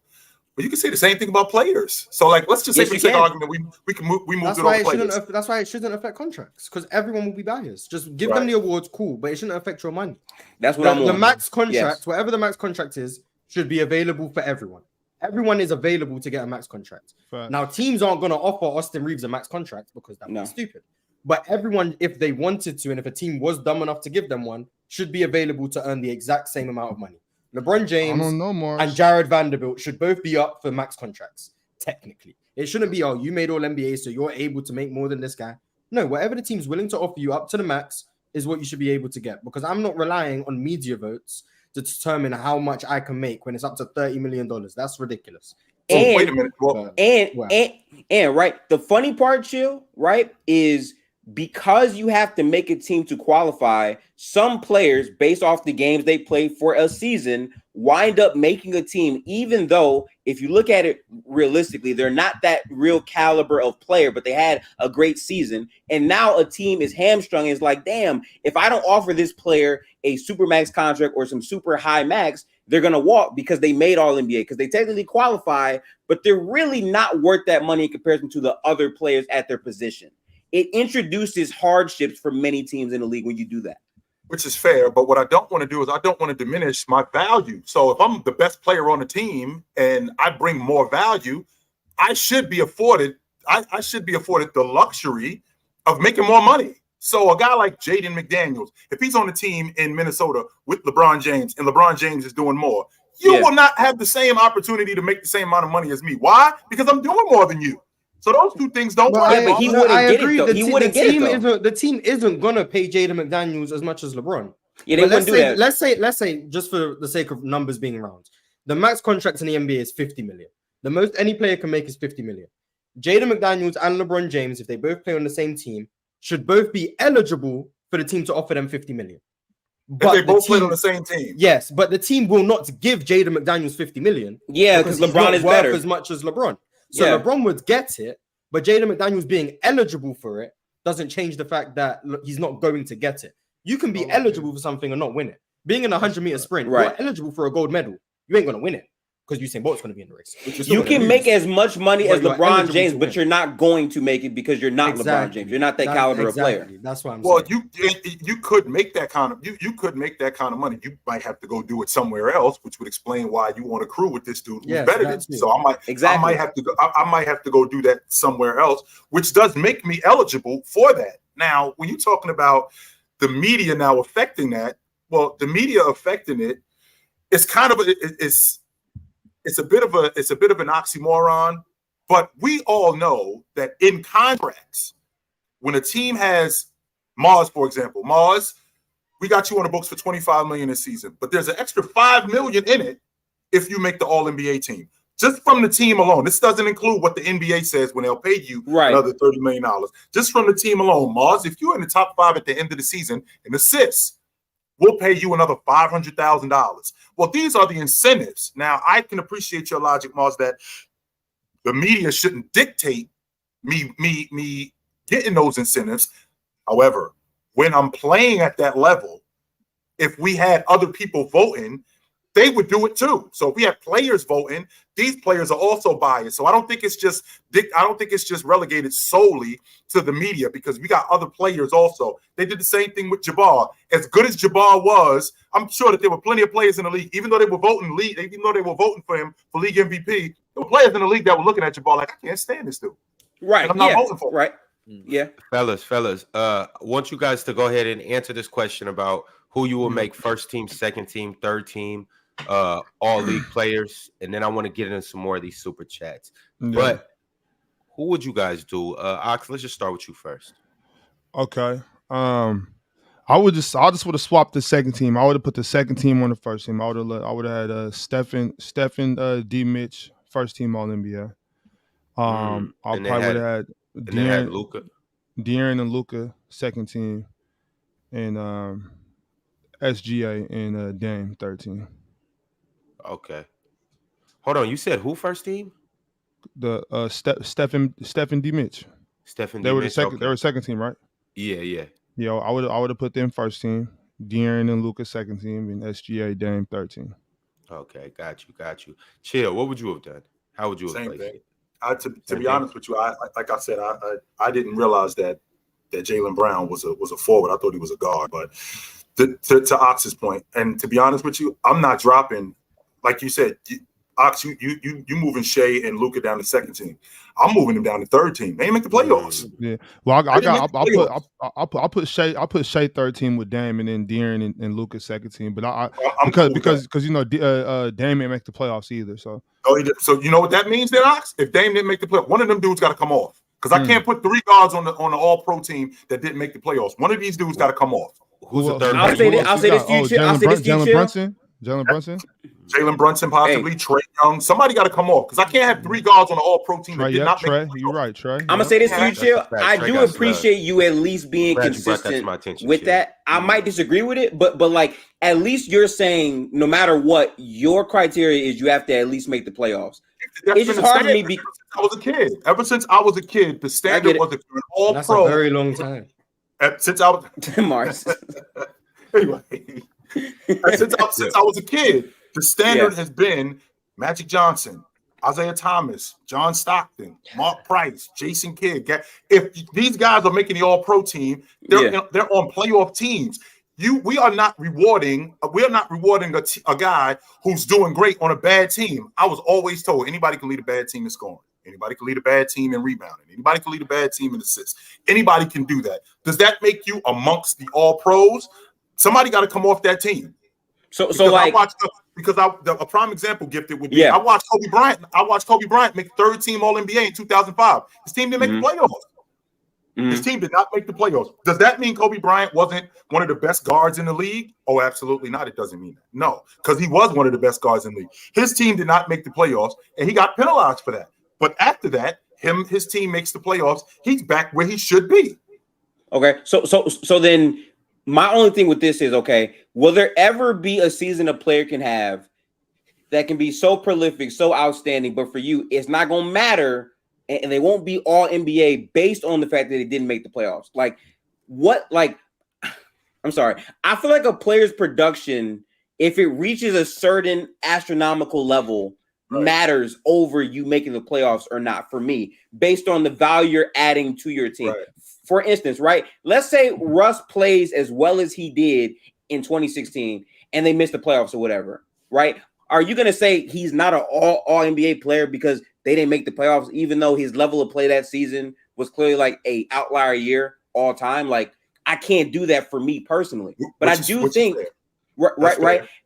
And that's also why the MVP stuff makes me mad, because you literally have voters saying, I didn't give Jokic the MVP because it would be 3 back-to-back, and Joel Embiid in this era deserves one. That's called a pity award. That's a pity MVP. That doesn't mean you were better in the stretch of the season. It's out of pity. I don't think that's fair. I think evaluating the play in the season matters more than anything for me, because that tells me how good you were that year. Which is fair. Now, what you brought up about if a guy is having an astronomical year. Okay, so Russ averages a triple-double for the first time in 50 years. Nobody had done that. If I'm not mistaken, this season that we just passed, Jalen, maybe you can check the numbers. I think we had 6 guys averaging 30 a game, which means that wasn't that uncommon. It wasn't like one guy was averaging 35 a game and everybody else was averaging 22 or 23. We had 6, 7 guys averaging 30 a game. So that's not that uncommon when you're talking about scorers at a high level. But with those guys averaging that, the majority of those guys, the teams make the playoffs. And because they made the playoffs, the teams made the playoffs. Their teams were winning, which means that it led to something. So if it's going to lead to something like winning, I have to recognize you as the best of the best. And I respect that. But like, I just want to like say this, right? Sure, on paper, right? Sure, it's 6 players who are averaging 30, right? But their 30s are not the same.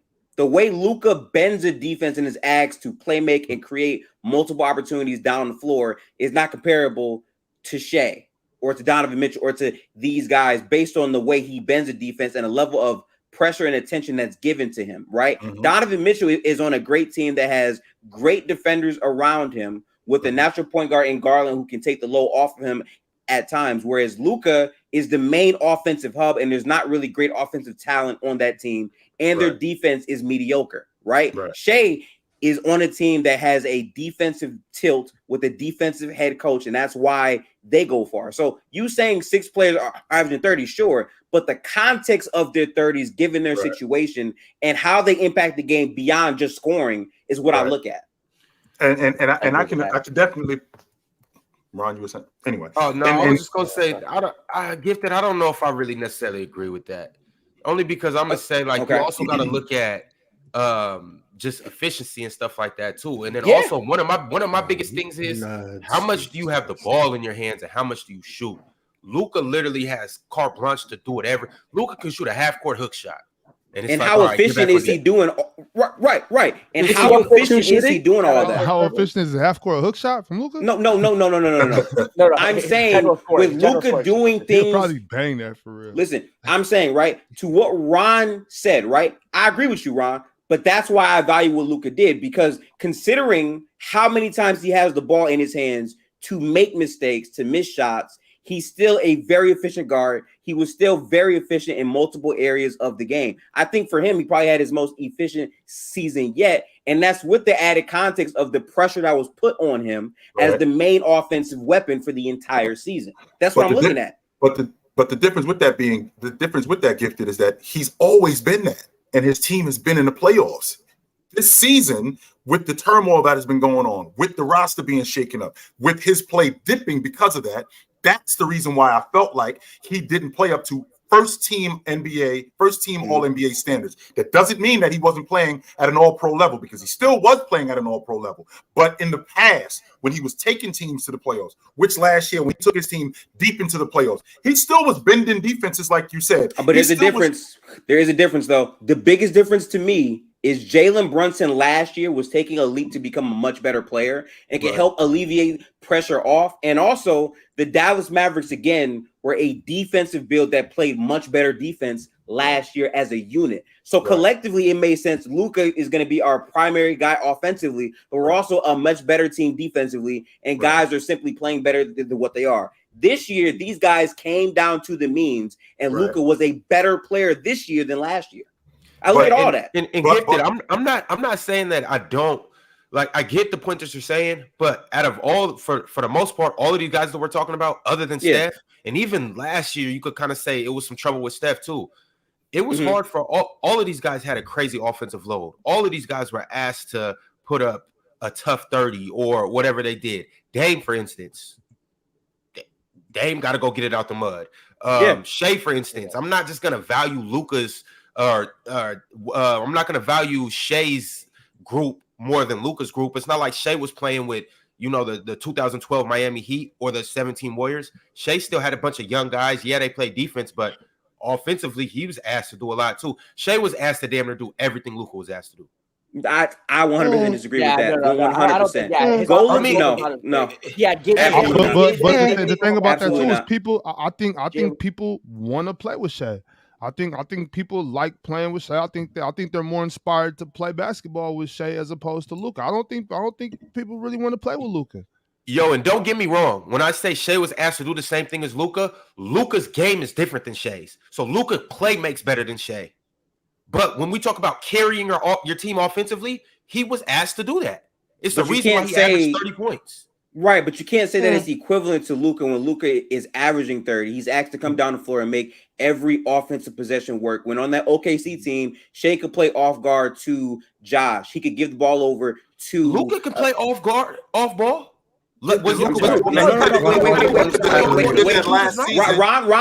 Ron. I'm specifically talking about in the confines of their teams, right? With the team that OKC had, right? That team had better defensive pieces. They had more guys. We just talking about offensively. No. But my point in what I'm saying is the build of a team determines what your load is, right? You can have a super high offensive load, but if you also have guys that can help take away from that load, and your team on the other end has a higher defensive floor, guess what? That load becomes more manageable because you're a defensive team, right? But he didn't.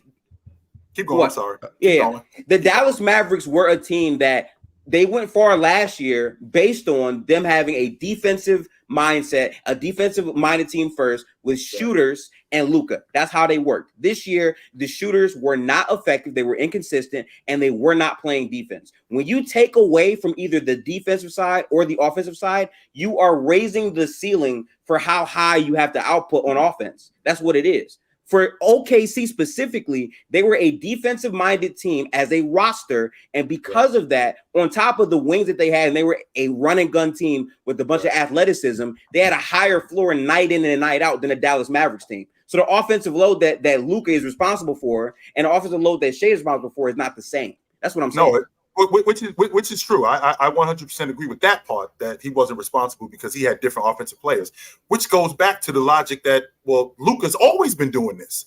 And because Luka's always been doing this, this shouldn't have affected them going to the playoffs. But Luka had a better roster at doing that last year. It was more conducive to how Luka what about the year before that, though? So we talking about so he also made first team All-NBA in 21 too. So the year before that, he did the same thing.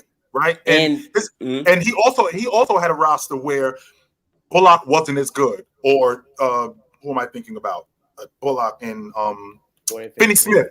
These two guys, they weren't as good. So Luka has always been responsible primarily for everybody else's offense. So when he gets a guy like Jalen Brunson who can facilitate his own offense, right? And when he gets a guy like Jalen Brunson who can facilitate his own offense, don't get me wrong, that does enhance Luka's game. However, if Jalen Brunson isn't there, he's still doing those things. So now that Jalen Brunson wasn't there this season, he still was doing that, which meant that we still should have been able to at least contend for the playoffs. And that team, even though it got shaken up in the middle of the season, that team was not going to make the playoffs.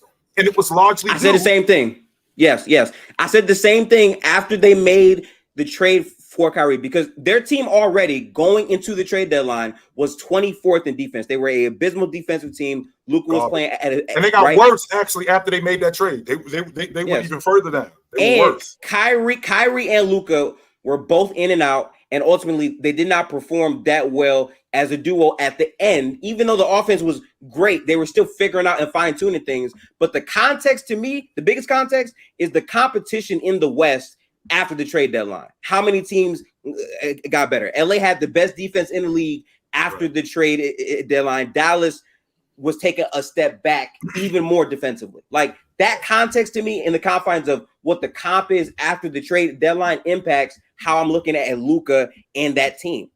I look at everything on the table for the full 82 games in context. In 21, the teams were absolutely great, but there were injury concerns, and there's a different context to what it is now.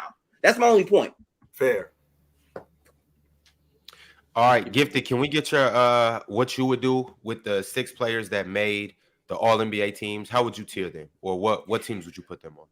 Yeah, okay. So for me, I more so lean towards like your caliber of play. However, I think because of where things are, I think it's fair to also factor in games played. I think for me, my first team might be between Steph and Fox. I think Luka is arguably in that conversation as well. But I think my second team would probably be Luka and Shai if I had to spitball. And then I think my third team would feature either Damian Lillard and I feel like I'm missing a guard. Donovan Mitchell. Shai. I don't want Mitchell in there. Shai. He said Shai on the second team. I think Mitchell. Shai on the second team. Okay. I think I would go Luka, Shai, and then I think I would go Fox, Steph, and then for the last team, I would go with I have a terrible memory. Damon Donovan Mitchell. Damon Donovan would probably be the yeah. And again, I want to be clear, like, of all years that I've done all NBA, this for me was probably the hardest one for the guards, because at some point the context is not going to be the same, because there were many players who performed at a high level that were not on teams that won. And there were many players who played more games on teams that won. So you have an argument to say Donovan should be higher. That's fine. But I have a weird nitpick thing for me. It changes for everyone who does it, but that would probably be mine as of now, I think. I think that this season, in terms of the All NBA, I think it's very similar to Joker winning the league MVP in 21, Russ winning the league MVP in 2017. I think it's an anomaly. I don't think this is something that I'm going to get used to, or we're going to get used to seeing. Winning does matter, and I think that they're going to go back to that. I think Luka, my first team. I'm going to go ahead wrong. I think Luka staying on that first team no matter what. I'm not mad at you for that at all. I think 30, like someone said in chat, 32, 9, and 8 on 61% true shooting. That's such in a lot of ways, historic season.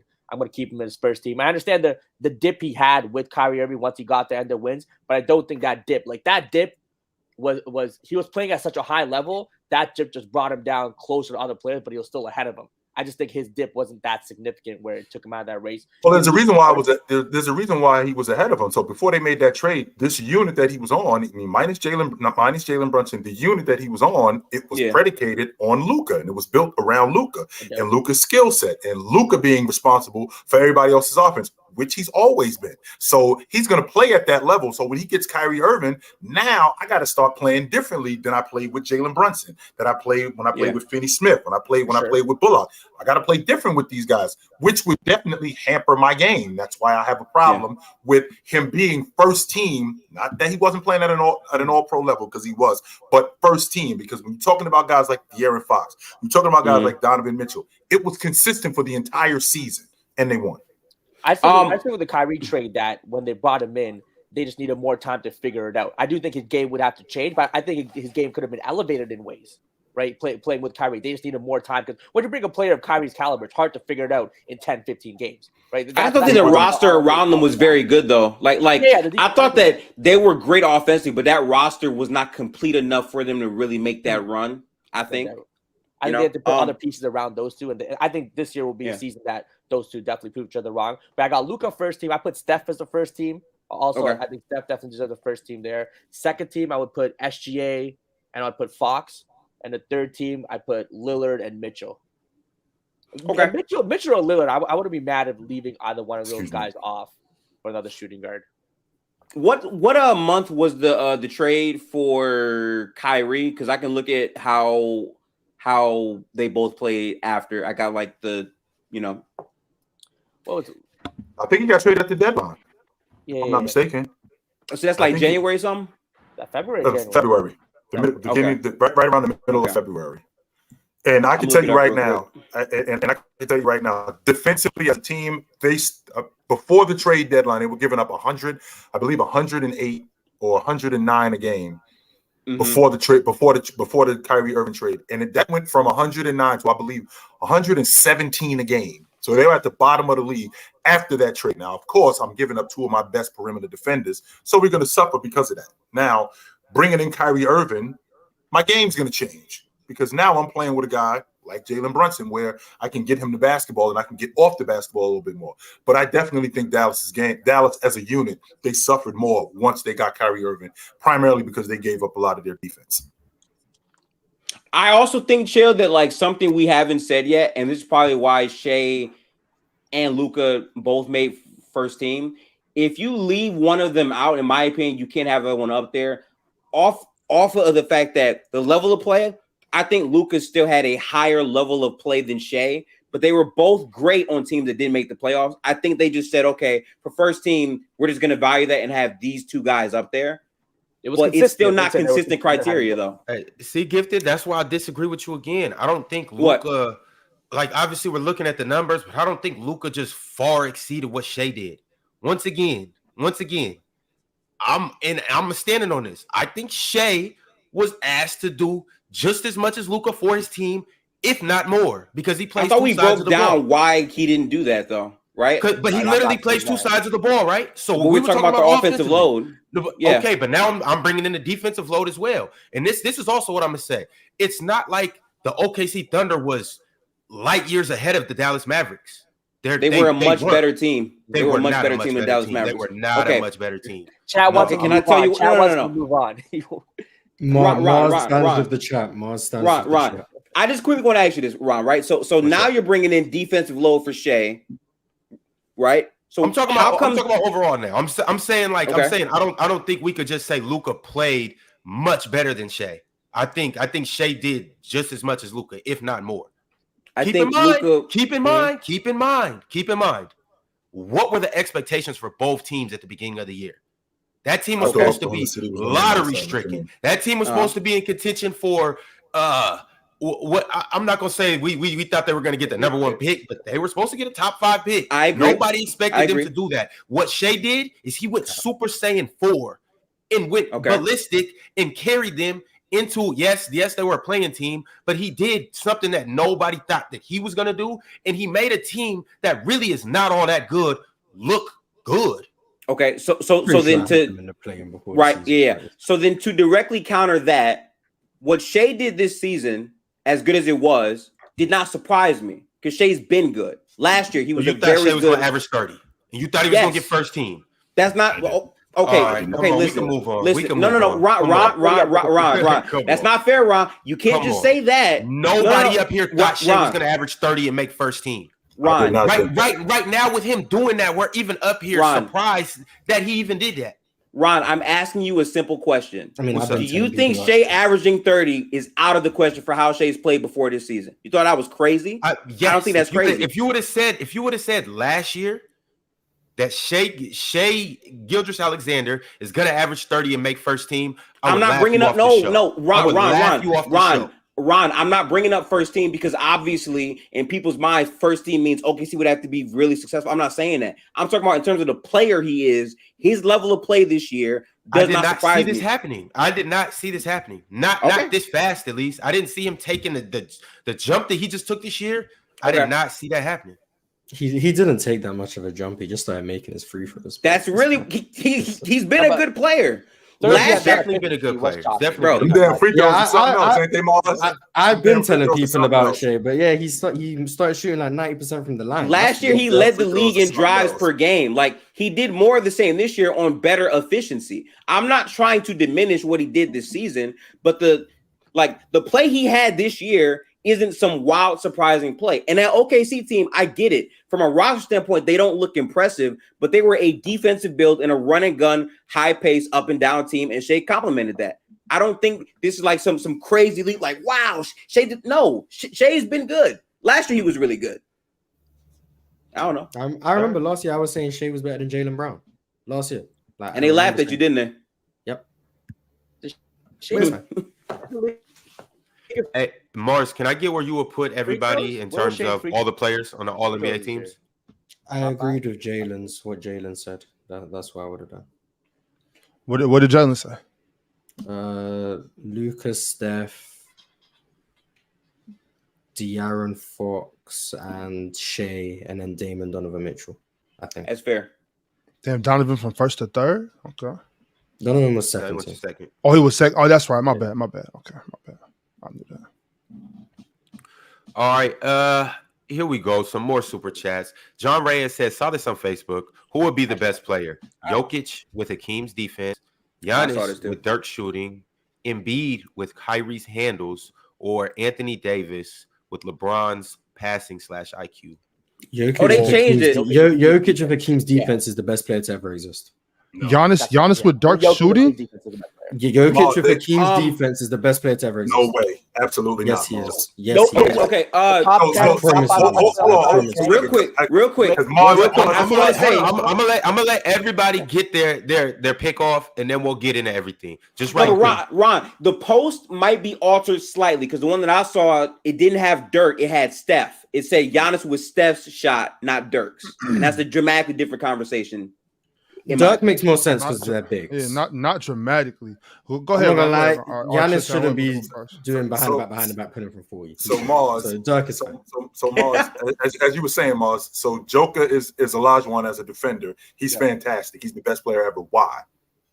Because he's a top 5 offensive player ever and a top 2 defensive player ever. No one else has come close to that. That's the best player to ever exist. 100%. I can definitely agree with that. What is the biggest? So with that being said, what's the biggest flaw right now today with Giannis's game? His free throw shooting and his shooting in general. His shooting. So now what we're gonna do is we're gonna take Giannis and we're gonna give him Dirk's long ball and we're gonna give him Dirk's mid range. They have to change the rules because it's not fair. He's still not better than Jokic. They got to change the rules. That's fine. They can change the rules. Yeah, exactly. Giannis with Dirk shooting is still not better offensively than Jokic. Still not better because I've come off the stance, because Jokic is still a better post play. He still has much better footwork.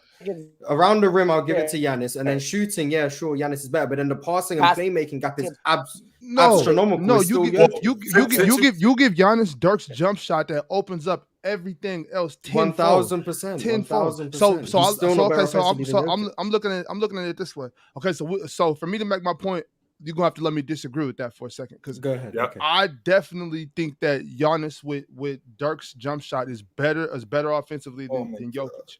But as well as that, so I don't want to sound crazy, because Giannis is a good defender. I don't think he's a hell of a defender. Like, a lot of people think Giannis is a better defender than I do, but his defense. Let's say he's better than Joker.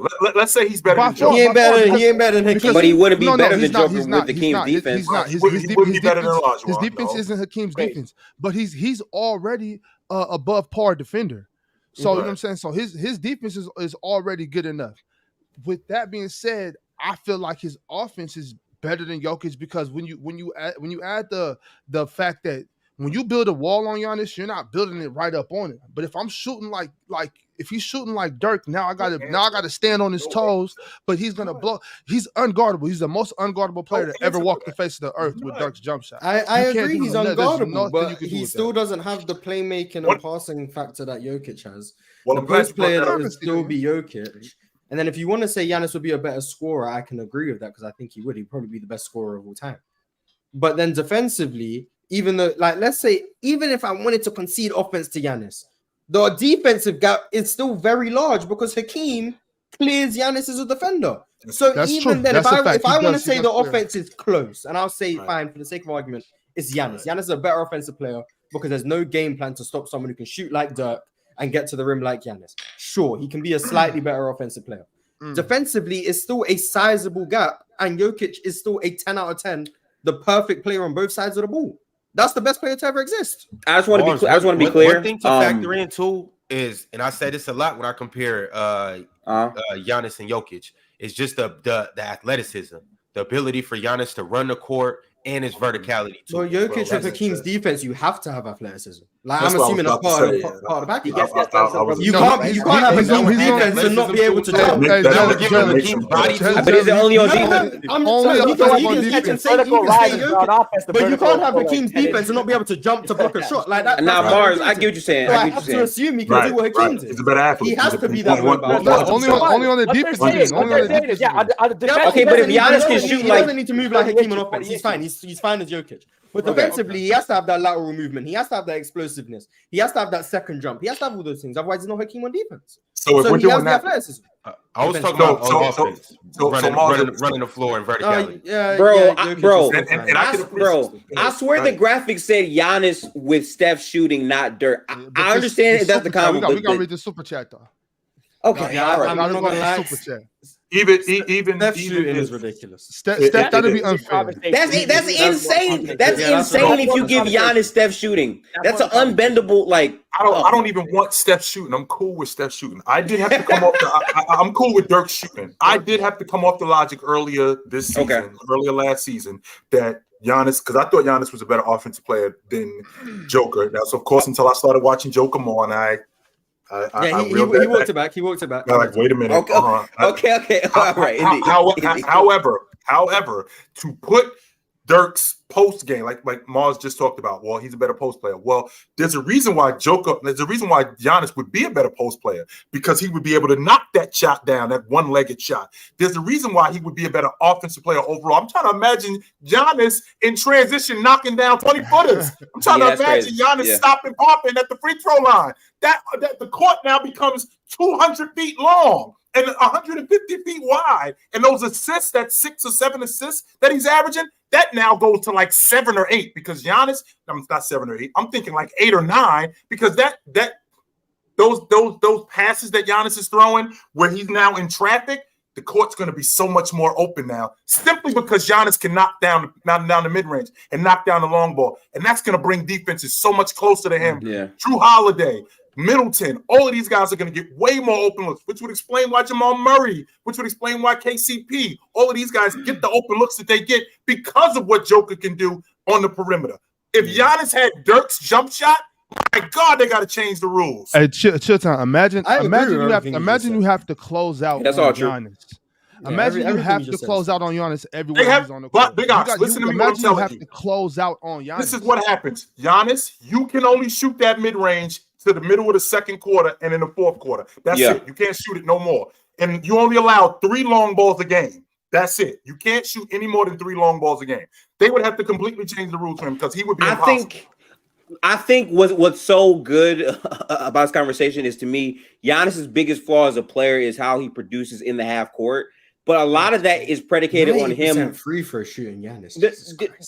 But like a lot of it is he's scared sometimes of getting to the free throw line or perimeter shooting consistently. If you give him Dirk's jump shot, that mental block for Giannis is gone, and he's already like a very aggressive player naturally. So if he has that skill set, you could argue that he's just breaking every defense he sees.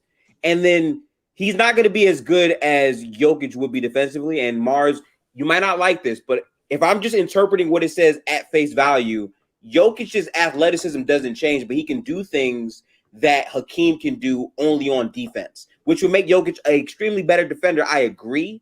But in terms of the athleticism on the other end with that shooting potential, it would be better. Now, I think I was still in order for him to do Jokic. what Hakeem did on defense, he'd have to have more athleticism on that side of the ball. Sure, he definitely like it's just not possible. 100%. I said the same. 100%. Listen, I said the same thing, and other people who saw the graphic said, "Well, it only said it's only on defense." So, I'm not sure. How's Jokic meant to be the best rim protector of all time, and he can't jump? Like, I mean, to be fair, how are they even having these attributes though? Because timing.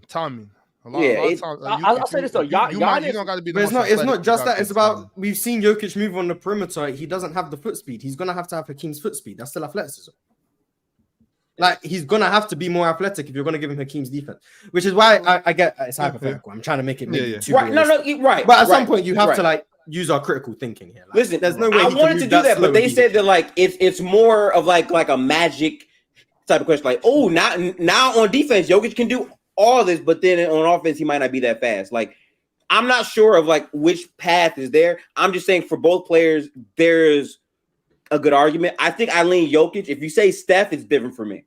I will go Giannis. Think about how good Denver's transition game will be if Jokic is there protecting the rim and throwing outlet passes. It will be crazy defense. Yeah. I think Giannis with Dirk's jump shot would be the second greatest player of all time, while Jokic. Giannis can be the second greatest player of all time. Jokic can be number one. Let me just pack LeBron James out the top 5. If Giannis can shoot the basketball like Dirk, well, this now completely Mars has to throw out his theory that he wants Giannis off the basketball. Now that has to go away now. It completely goes away because now we can have the ball more in transition. He can have the ball more in the half court. We can run the offense through him way more than we could in the past if he could shoot the basketball like Dirk in the mid-range and at the long ball line. That changes everything. Wait, so if Giannis can shoot the long ball like Dirk, does that change his handle or no? No, that wouldn't change. That enhances his handle. Okay. See, listen, he's got the same handle, but it's more effective because teams are closing. Yes, that enhances his handle. Right. I'm just saying, like, it's hard because you adding this one skill, you could say critically would impact other areas, but I think then like you're really thinking like hard as shit about things. Like, I don't know if Dirk is enough for me to lean Giannis. I don't know. I would probably say Jokic. If you said Curry, to me, it's a different conversation based on the level of bending. I just want you to. I want you to think about Giannis in transition. That's all. Yeah. I just want you to think about him right now, just in transition, and I want you to think about him in transition, just stopping and popping at the free throw line. It's crazy. He's not going all the way to the rim.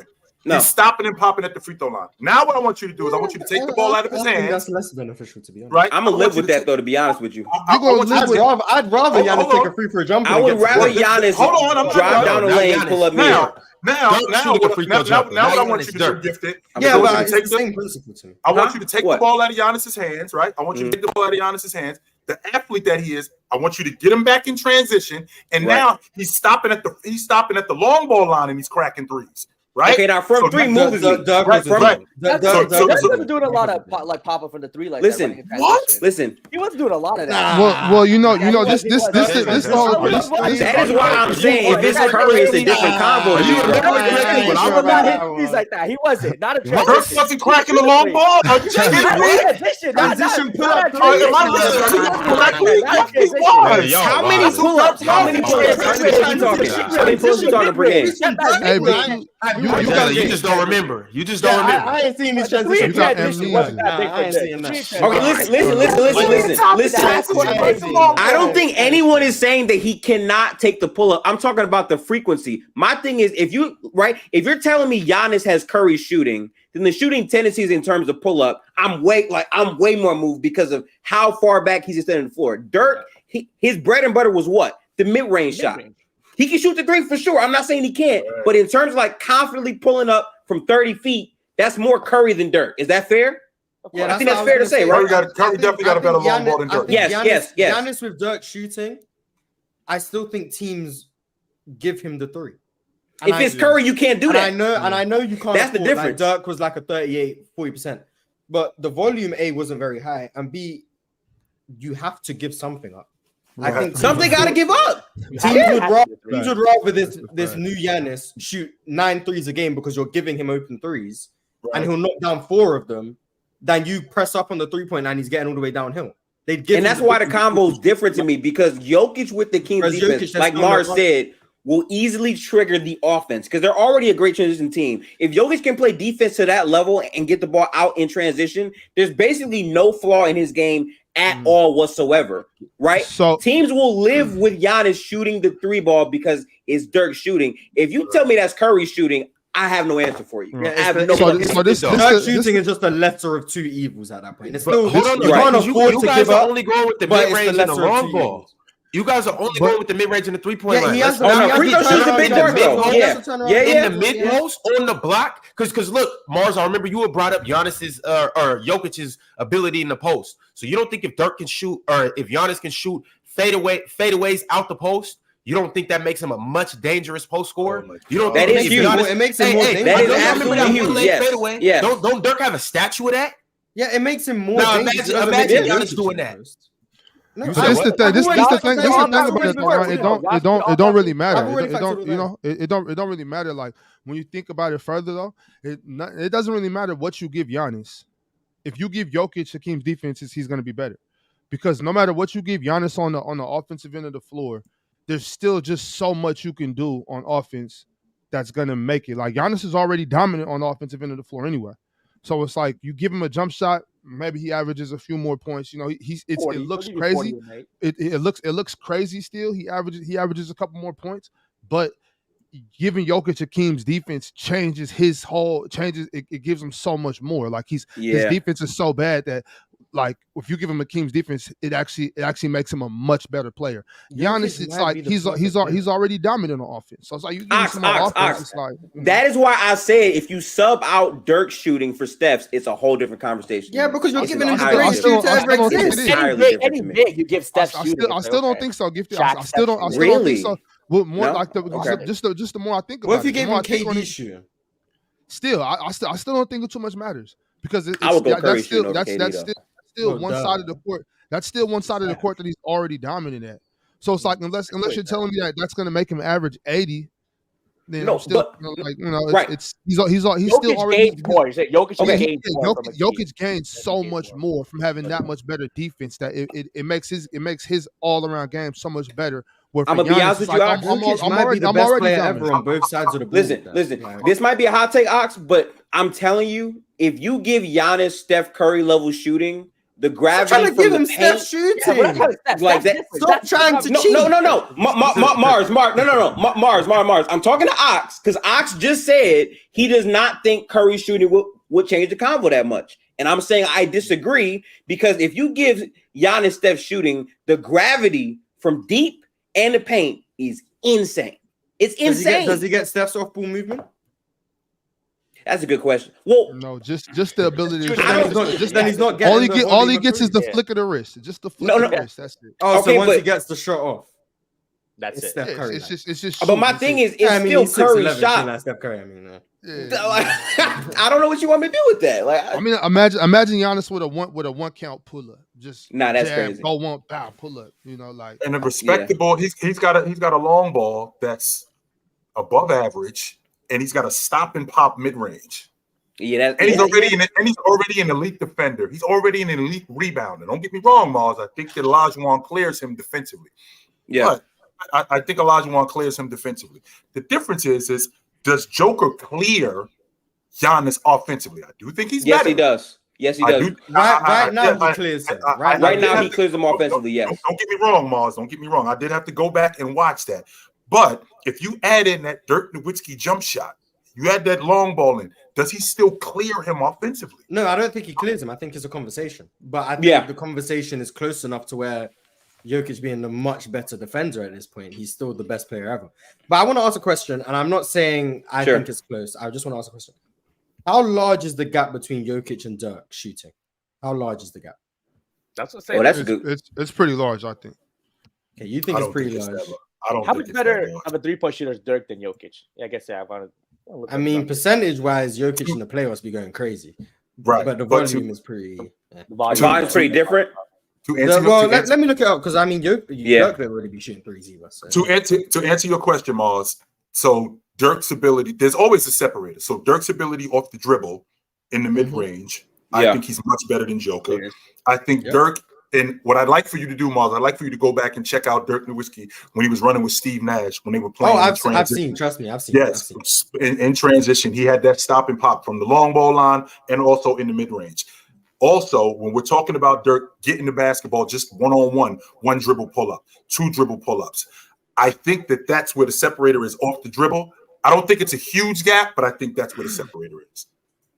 Dirk takes 2.8 threes a game in the playoffs for his career at 36.5%. Right.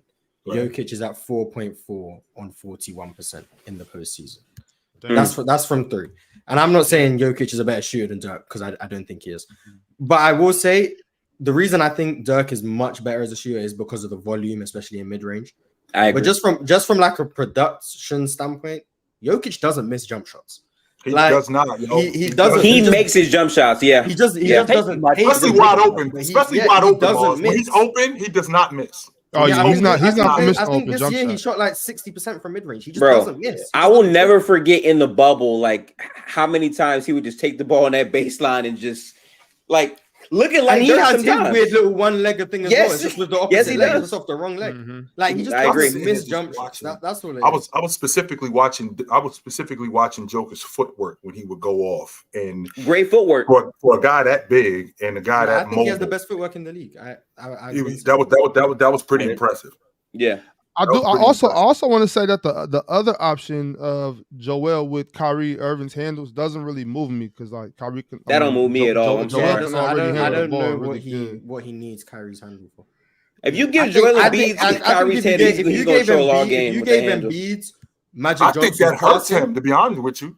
He gonna be trying to dance way too much. Playmaking, I like that. But he needs some playmaking. That's what he needs. How about the I think what was the one with James? If you take Anthony Davis, it was Anthony Davis IQ and decision making. I think. How about you give Anthony Davis James's help? How about that? Let's take the IQ off the table. Give him his help. I'm not mad with that. That would be better than the Embiid one. Way better. That would be better than that one.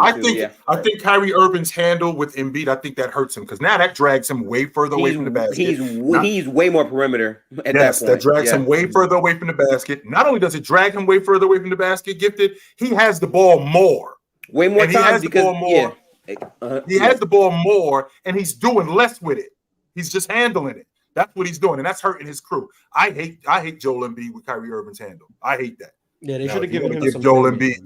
Now, if you want to give Joel Embiid Olajuwon's defense, now we talking about something different. And now we talking about some crazy, yeah.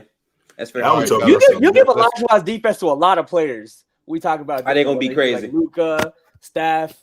I get roasted when I tell you Olajuwon is the best defensive player in NBA history. Yo, Steph having a key defense sounds ridiculous. Other than Bill Russell facts. That don't make no sense to me. I want you there, chill town. All right, y'all. We got to keep it pushing. Besides Scotty. I got more super chats. Quay White said, "Don't use chat. They definitely looking this up." Well, somebody had to look it up because I didn't know who to pick. I'm not mad at Ox at all, bro. At all. I get. Yeah, I refuse to believe most people who do that on their own time aren't looking it up. I refuse. Some of them are easy. Some of them are easy, but some of them aren't. Like for that one, for me personally, that one was hard. So if the chat don't look it up, I'm not knocking you. It up. You know and Big Ox, are you telling me? And Big Ox, are you telling me that if you had a test and the book is right there, you ain't gonna look in the book? No, I mean, I think an intelligent person has to. I'm looking in the book. I'm telling you right now. You wouldn't. I'm looking in the book. I don't see why you wouldn't. 1,000%. Indoor Voices said only real T-Mac fans watched his Knicks debut. I'm pretty sure he had like 30 in his Knicks debut, if I remember correctly. 30? I don't think. I don't want to say that was T-Mac was done by then. That's why it was like he went to the Knicks, and I'm pretty sure he had like 30 in his Knicks debut. Like, it was crazy. Got 30. Gotta rewatch that one. I could be wrong, but it felt like it had like 30 because T-Mac scored 26. That was close. That's still higher than I thought. I thought he was done. Like it was crazy, like genuinely crazy. TX NYD it was against like OKC or something. I remember. TX NYD said, "Do you think of any players that fit on any team? Derek White is my pick because he has nearly zero flaws in his game." Yes, he does. He got flaws. What are you talking about? Come on, man. I mean, as a role player, what flaws does he really have that would make him not fit on any team? What as a role player? That's fair. As a role player, right? But they're not going to ask him to like put the ball on the floor and run offense. Like he's just. But the problem with being good, the problem with being a good role player, Mars, is that your role elevates. So you're going to be asked to do more of that stuff that you do, and when you asked to do more of that stuff that you do, you're more likely to start making more mistakes because your deficiencies are going to get exposed. I'm only on the floor for 22 minutes. I'm only on the floor for 25 minutes. So the stuff that you're asking me to do, I get to hide the other stuff that I'm not very good at. Now, if you're asking Derek White to go on the floor for 38 minutes. Well, you're gonna see some other stuff that you didn't see before that wasn't good. I think my favorite player, in terms of like a guy that could fit on many different teams, if he's healthy, which he's not sadly, I will go Lonzo Ball. I just like his defense, 3-point shooting, how he passes. It doesn't play too much ahead of himself, and just seems to be a very consistent player. Obviously, the health is just not there right now, but I love his fit to a whole bunch of teams. No team says no to a healthy Lonzo Ball. Ever since I was a kid, the one thing that the coach has always said, if you rebound and you defend, you will always have a spot on the floor. And he does those things. Yep. And OG Anunoby will have a spot on anybody crew. I was thinking that name chill. I was going to do the Raptor bias. Agreed. Yeah. Anybody crew. He can play on anybody's crew. Good size, good length, plays hard. You got somebody. I mean, the go-to for portability always used to be Klay Thompson. Like not this. It used to be Klay. Yeah. But like 2017, Klay Thompson was like the go-to. Right. Like put him anywhere, he's Klay Thompson. Mm-hmm. Alex, you got somebody? Maybe Norman Powell.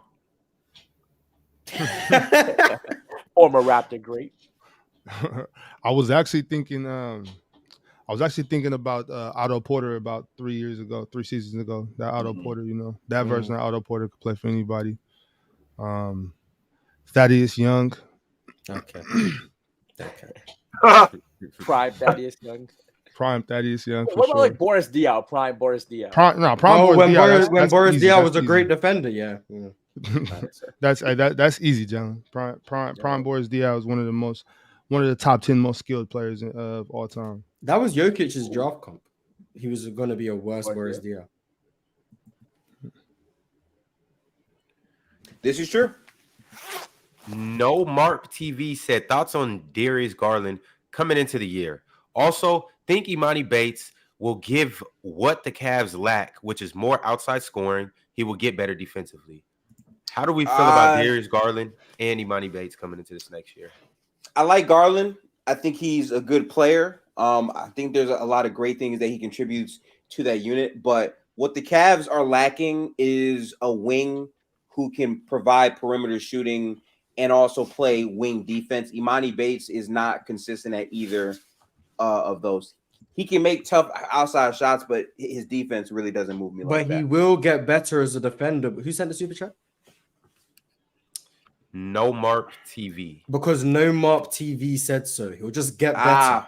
Right. No reason why he will what? just get better. I agree with you, Mars. Yeah. Exactly. I don't think he's going to play like that, to be honest with you. I think he's going to get like 1 year of one of those Emoni Bates development. As well. Nah, but look, the thing though, you got to think about it too. Emoni Bates didn't get drafted to come play over. He's not going to play over what's his name, Okoro, Karis LeVert, Max Strus. So he's going to have time to develop. I think he might get some. He's a project. He's a project right now. Minutes. Yeah. He's a high risk. He's a so high I don't think it's a high risk though. Yeah, low risk, right? So he'll get some time to play G League. He'll be. I'm pretty sure. He's on the Cavs. Yeah, coach. Who's over there? Bickerstaff, right? Yeah. Coach Bickerstaff isn't gonna let him be over there. Like, he's gonna impress upon him that you need to be a better defender. Put more effort on the defensive end if you want to play. So if he wants to play, he's gonna have to get better defensively. So with that thought process, I'm thinking that he'll probably get a little better. He's gonna get stronger. He's gonna, what I'm saying. So that shot is some shit. He's big. He's big. You know what I'm saying. What's the allure of Emoni Bates? Like, because he's long, and they it's his high school mixtape. It's his high school mixtape. Is that what it is? That's what it is. That's definitely where it all started. That's why people still are infatuated. They literally called him the next Kevin Durant. Chill. That's what it is. They think he's going to be KD. Mixtape. He was the number 1 ranked prospect. Then he reclassified, went to college a year early.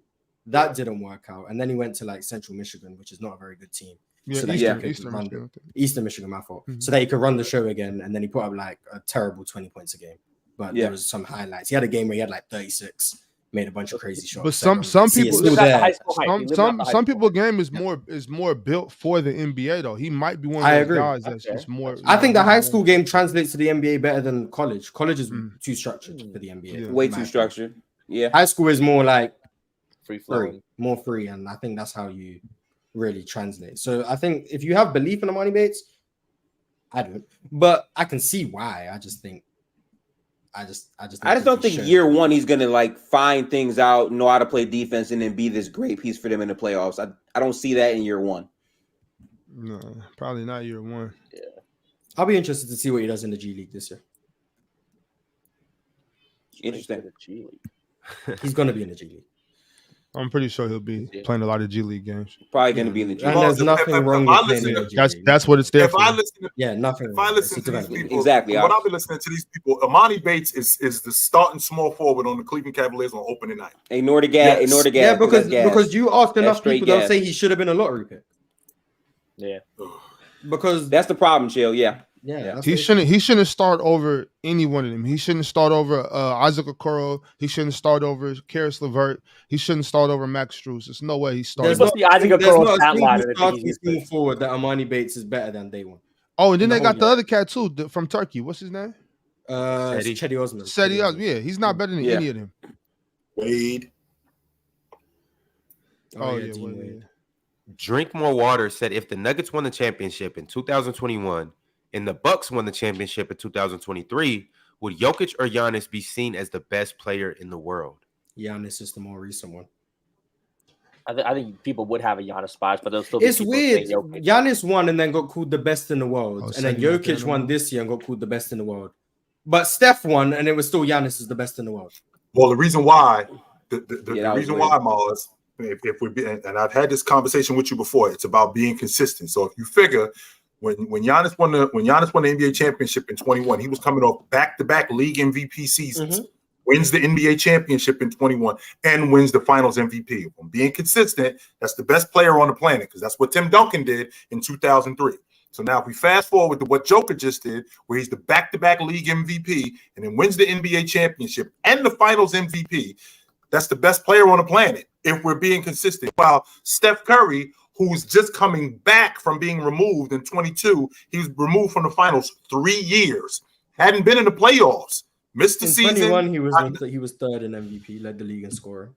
Led the league in scoring. Led the league in scoring. Team didn't make the playoffs. The year before that, broke his hand, was out for the entire season, and then and then ends up making the playoffs and they win the NBA championship. So him being removed, I think that lessened him as opposed to what those other guys did. I can get with that, but then I'll go back to 2019. Kawhi Leonard, in 2018, missed the whole year. Goes to Toronto 2019, wins a ring, and guess who's being called the best player in the world? Best player. I've never felt like that, Mars. That's fine if you didn't, because I didn't feel that way either. Right. But the consensus was Kawhi was the best player in the world. It seems to me that Steph Curry is the only one this doesn't seem to apply to. He doesn't get the same energy because he's a guard. 2015, he wins the MVP and wins the championship, but LeBron's still better.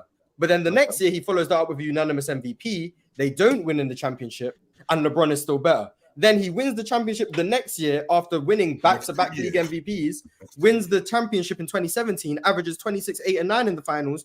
Guess what? LeBron and KD are better. 2018, he wins the ring again. Guess what? LeBron and KD are better. 2019 comes, he gets to the finals again without Kevin Durant. Guess what? Kawhi Leonard is now better. Then 2020, he's hurt. 2021, he leads the league in scoring on his first year back, leads that Golden State team to an 8 seed. They don't make the playoffs, but he comes third in MVP. And then the next year, he wins a championship and a finals MVP, and Giannis is still better. Like, I don't know what Steph's meant to do to be the best player in the world. And then on top of it, right? During that run, never the best player in the league. And I'm not saying he's ever been the best. I'm saying that's what I'm asking. Do you believe that though? Because I know you're challenging a lot. I think there's been 2 years where to me, Steph was the best player in the world in 2019 and 2021. To me, but I understand that the consensus is fine. It's just weird to me that the consensus seems to work in everyone else's favor except Steph. Steph is the only one where winning the championship, he's still not the best because LeBron is better and his team was hurt. Then he wins the finals MVP. He's still not the best because the years before he wasn't in the playoffs. But then in 2016, when he wins unanimous MVP, goes to the finals, has the best season of all time. But because he doesn't win, he's not the best. But Giannis can lose in the second round in 2022 and still be considered the best player. It's weird to me that Steph is the only one who just doesn't seem to get it's not just the winning though. Like those guys were legit the best players in the league. Like Steph, so I hear you with 19 and what you say 21. Mm-hmm.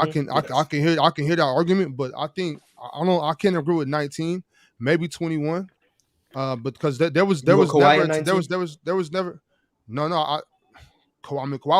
was getting down, but it's like KD was hurt. Mm-hmm. No, that was Giannis' first MVP year. LeBron was hurt that year. KD got hurt in the postseason. KD got hurt in the postseason. So I think Anthony Davis got shut down by the Pelicans. So I think it's arguably that was arguably Kevin Durant. Kevin Durant, it was either Kevin Durant or Kawhi. I can't think of a year where Steph Curry was the best player in the league. LeBron was the best player in the league for a long time. My issue isn't if people think Steph was never the best. That's fine. If you think Steph wasn't the best because LeBron was better and then KD was better, and then my issue is if the reason why Steph wasn't the best is because LeBron was better in these years, blah, blah, blah. But then Giannis was the best because he won the back-to-back MVPs, then won a championship. Right. Steph in 2017 would have to be the best, but he wasn't because you said KD was the best because of the finals MVP. But even then, he wasn't the best because LeBron was the best, but his team just lost. But then in 2019, when Steph is making the finals without Kevin Durant and that team is terrible, he can't be the best because he lost to Kawhi Leonard. It's like, stop using these bad reasons. Just say you don't think Steph is better than these people. But I got a problem with this. Steph at some point with all these reasons would have to be the best at one point. But I got a problem with this the most in 22 for me because coming in like that Celtics team looked like the best team in the league. Giannis, right. So they sweep Kevin Durant, who people thought were better than Steph, and KD struggles mightily against that defense. To be fair to Giannis, Chris Middleton goes down, sure, but ultimately, by his standards, he does underperform against that team. And then in the finals, Steph breaks Boston's defense, even though Boston was the better roster compared to the Golden State Warriors.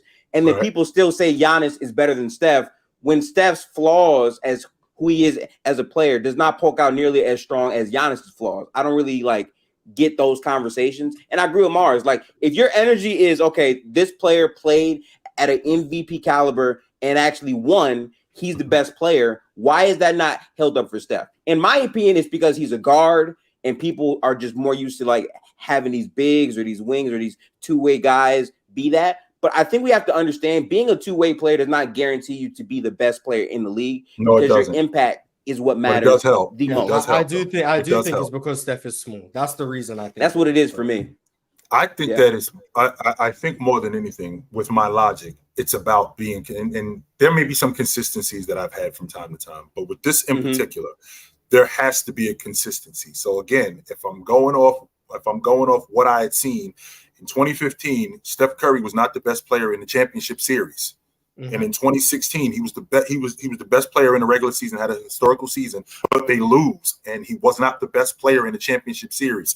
The next year, he gets back to the NBA championship. They win it. He was not the best, even though he played fantastic. He was not the best player in the championship series. That was the separator, as opposed to Giannis, who was the best player, not just in the regular season as a league MVP in back-to-back seasons. He was the best player in the championship series. Giannis also, in addition to being elite on both sides of the basketball, where he was a defensive player of the year, was also the best player in the championship series. Steph Curry, unfortunately, that was not the case. That's where the separator is.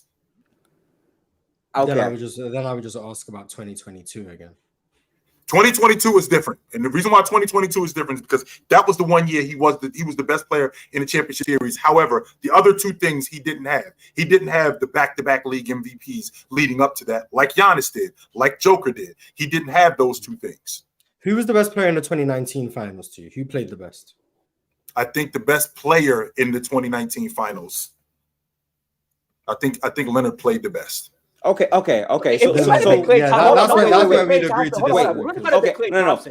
This is where I disagree with you, Chill. Crazy. Okay, Jay. I think Steph was the best player in that series based on the the defense that they were running against Stephen Curry was a box-and-one defense, and they could get away with that based off the talent of the players on the floor. Because Kevin Durant, what people have to understand, signing Kevin Durant means that they lost depth as the years progressed. So losing KD makes that team significantly worse. But after KD goes down in the playoffs, I remember all the narratives. When KD goes down, people say, well, James Harden is probably better than Steph, so they should still be able to beat that team. They come back and they win both of those games. They sweep the conference finals with no Kevin Durant. And when they go to the finals, again, based on the personnel that's there, they're able to run this inverted defense on Steph because that's how much Steph is impactful and bends a defense. And it still goes a contested series. And arguably, I'm not going to say this because I hate the on paper, maybe not, but Trae was having the best game in game 6 alongside Steph,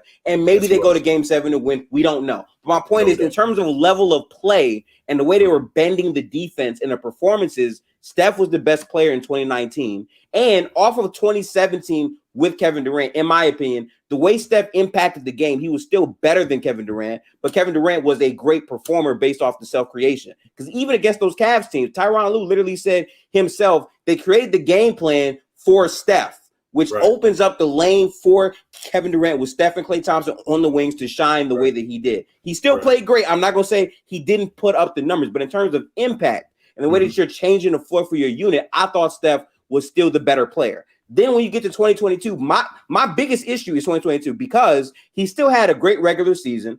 They put Devin Booker, first team All-NBA, over Steph Curry because to some people, Steph wasn't the same Steph, even though he still shot 38% on 11 threes a game, whatever. They go to the playoffs. He plays phenomenal in the playoffs. And we go to the finals against the Celtics, game 3. I remember all these games specifically because game 1, they lose. He puts up like 6 threes in the first quarter. Fine. They lose game 3. Everyone thinks the series is over. And then Steph has this all-time game 4 where he's dominating that Celtics defense. 43 and 10. 43 and 10. And it was such a good performance. In game 5, they changed their defensive scheme. They blitz Steph aggressively, and they get blown out. Why? Because when you have Steph and Draymond in the two-man game, now Draymond can roll, and the others are killing you, and you're playing 4-on-5 basketball against Golden State. And then game 6, they don't know what to do. They're changing it by quarter, and Steph is still blitzing their defense, and they win. And the level that he played against that defense, no other star player that year, not Kevin Durant, and not Giannis, not whoever else they went up against, played and broke that defense to that caliber. But he's still not the best player. I don't understand that. Well, two things. Number one, I will not argue 2022. I think 2022 solidified Steph Curry. I think it solidified his legacy that I am that guy. When I talk about 2019, on the other hand, he was the guy, Leonard, who gave them that one thing that they didn't have. they didn't have that perimeter defender. He replaced DeMar DeRozan.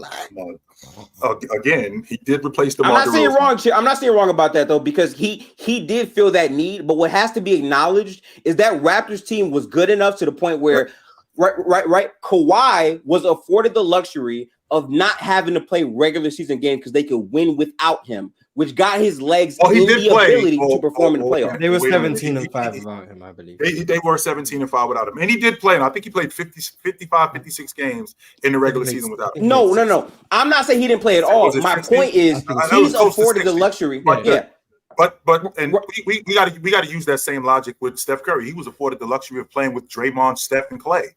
He was afforded the same and having to play with those guys. Not when he's not playing is my point, though. You had Kawhi able to miss that many games with that Raptors team because without him on the floor, they were that good. The Warriors without Steph Curry are not good. Even when they had Kevin Durant, they did not have a winning record without Steph Curry. That's my point to you. But the difference is with Kawhi Leonard, they couldn't win the championship without him. He was the difference in them winning it. And not only could they not win the championship, he had to raise his level of play. He hadn't played like that in the postseason in his career. Not only had he not played like that, that was one of the few times that he stayed healthy in the postseason. And when you brought up the gravity of the game, right? So Kawhi Leonard playing in the mid-range, sticking that mid-range the way he was doing it, and opening up lanes for Serge Ibaka, opening up lanes for Pascal Siakam, and making life a lot less difficult for them, and even more impactful on the defensive end when Leonard was on the backboard, making it difficult for guys like Klay Thompson, making it difficult for other wing players. Now, when he's doing all of that, they have no answer for that because Toronto was already a good defensive team. You add Kawhi Leonard to that, and you add 30 a game to that, and it's not just what I want to make sure that I'm clear on, Gifted, is that 30 a game. It's not just 30 empty. It's 30 very efficiently. I'm knocking down mid-range shots. I'm not just shooting the long ball just to shoot it. I'm cracking the long ball in transition because I'm wide open. And the reason why I'm wide open is because we're playing defense at an all-time level. So with all of that being said, when I think about him playing the way he was playing, I hadn't seen him play that way before then and since then. I thought he was playing the best in that series.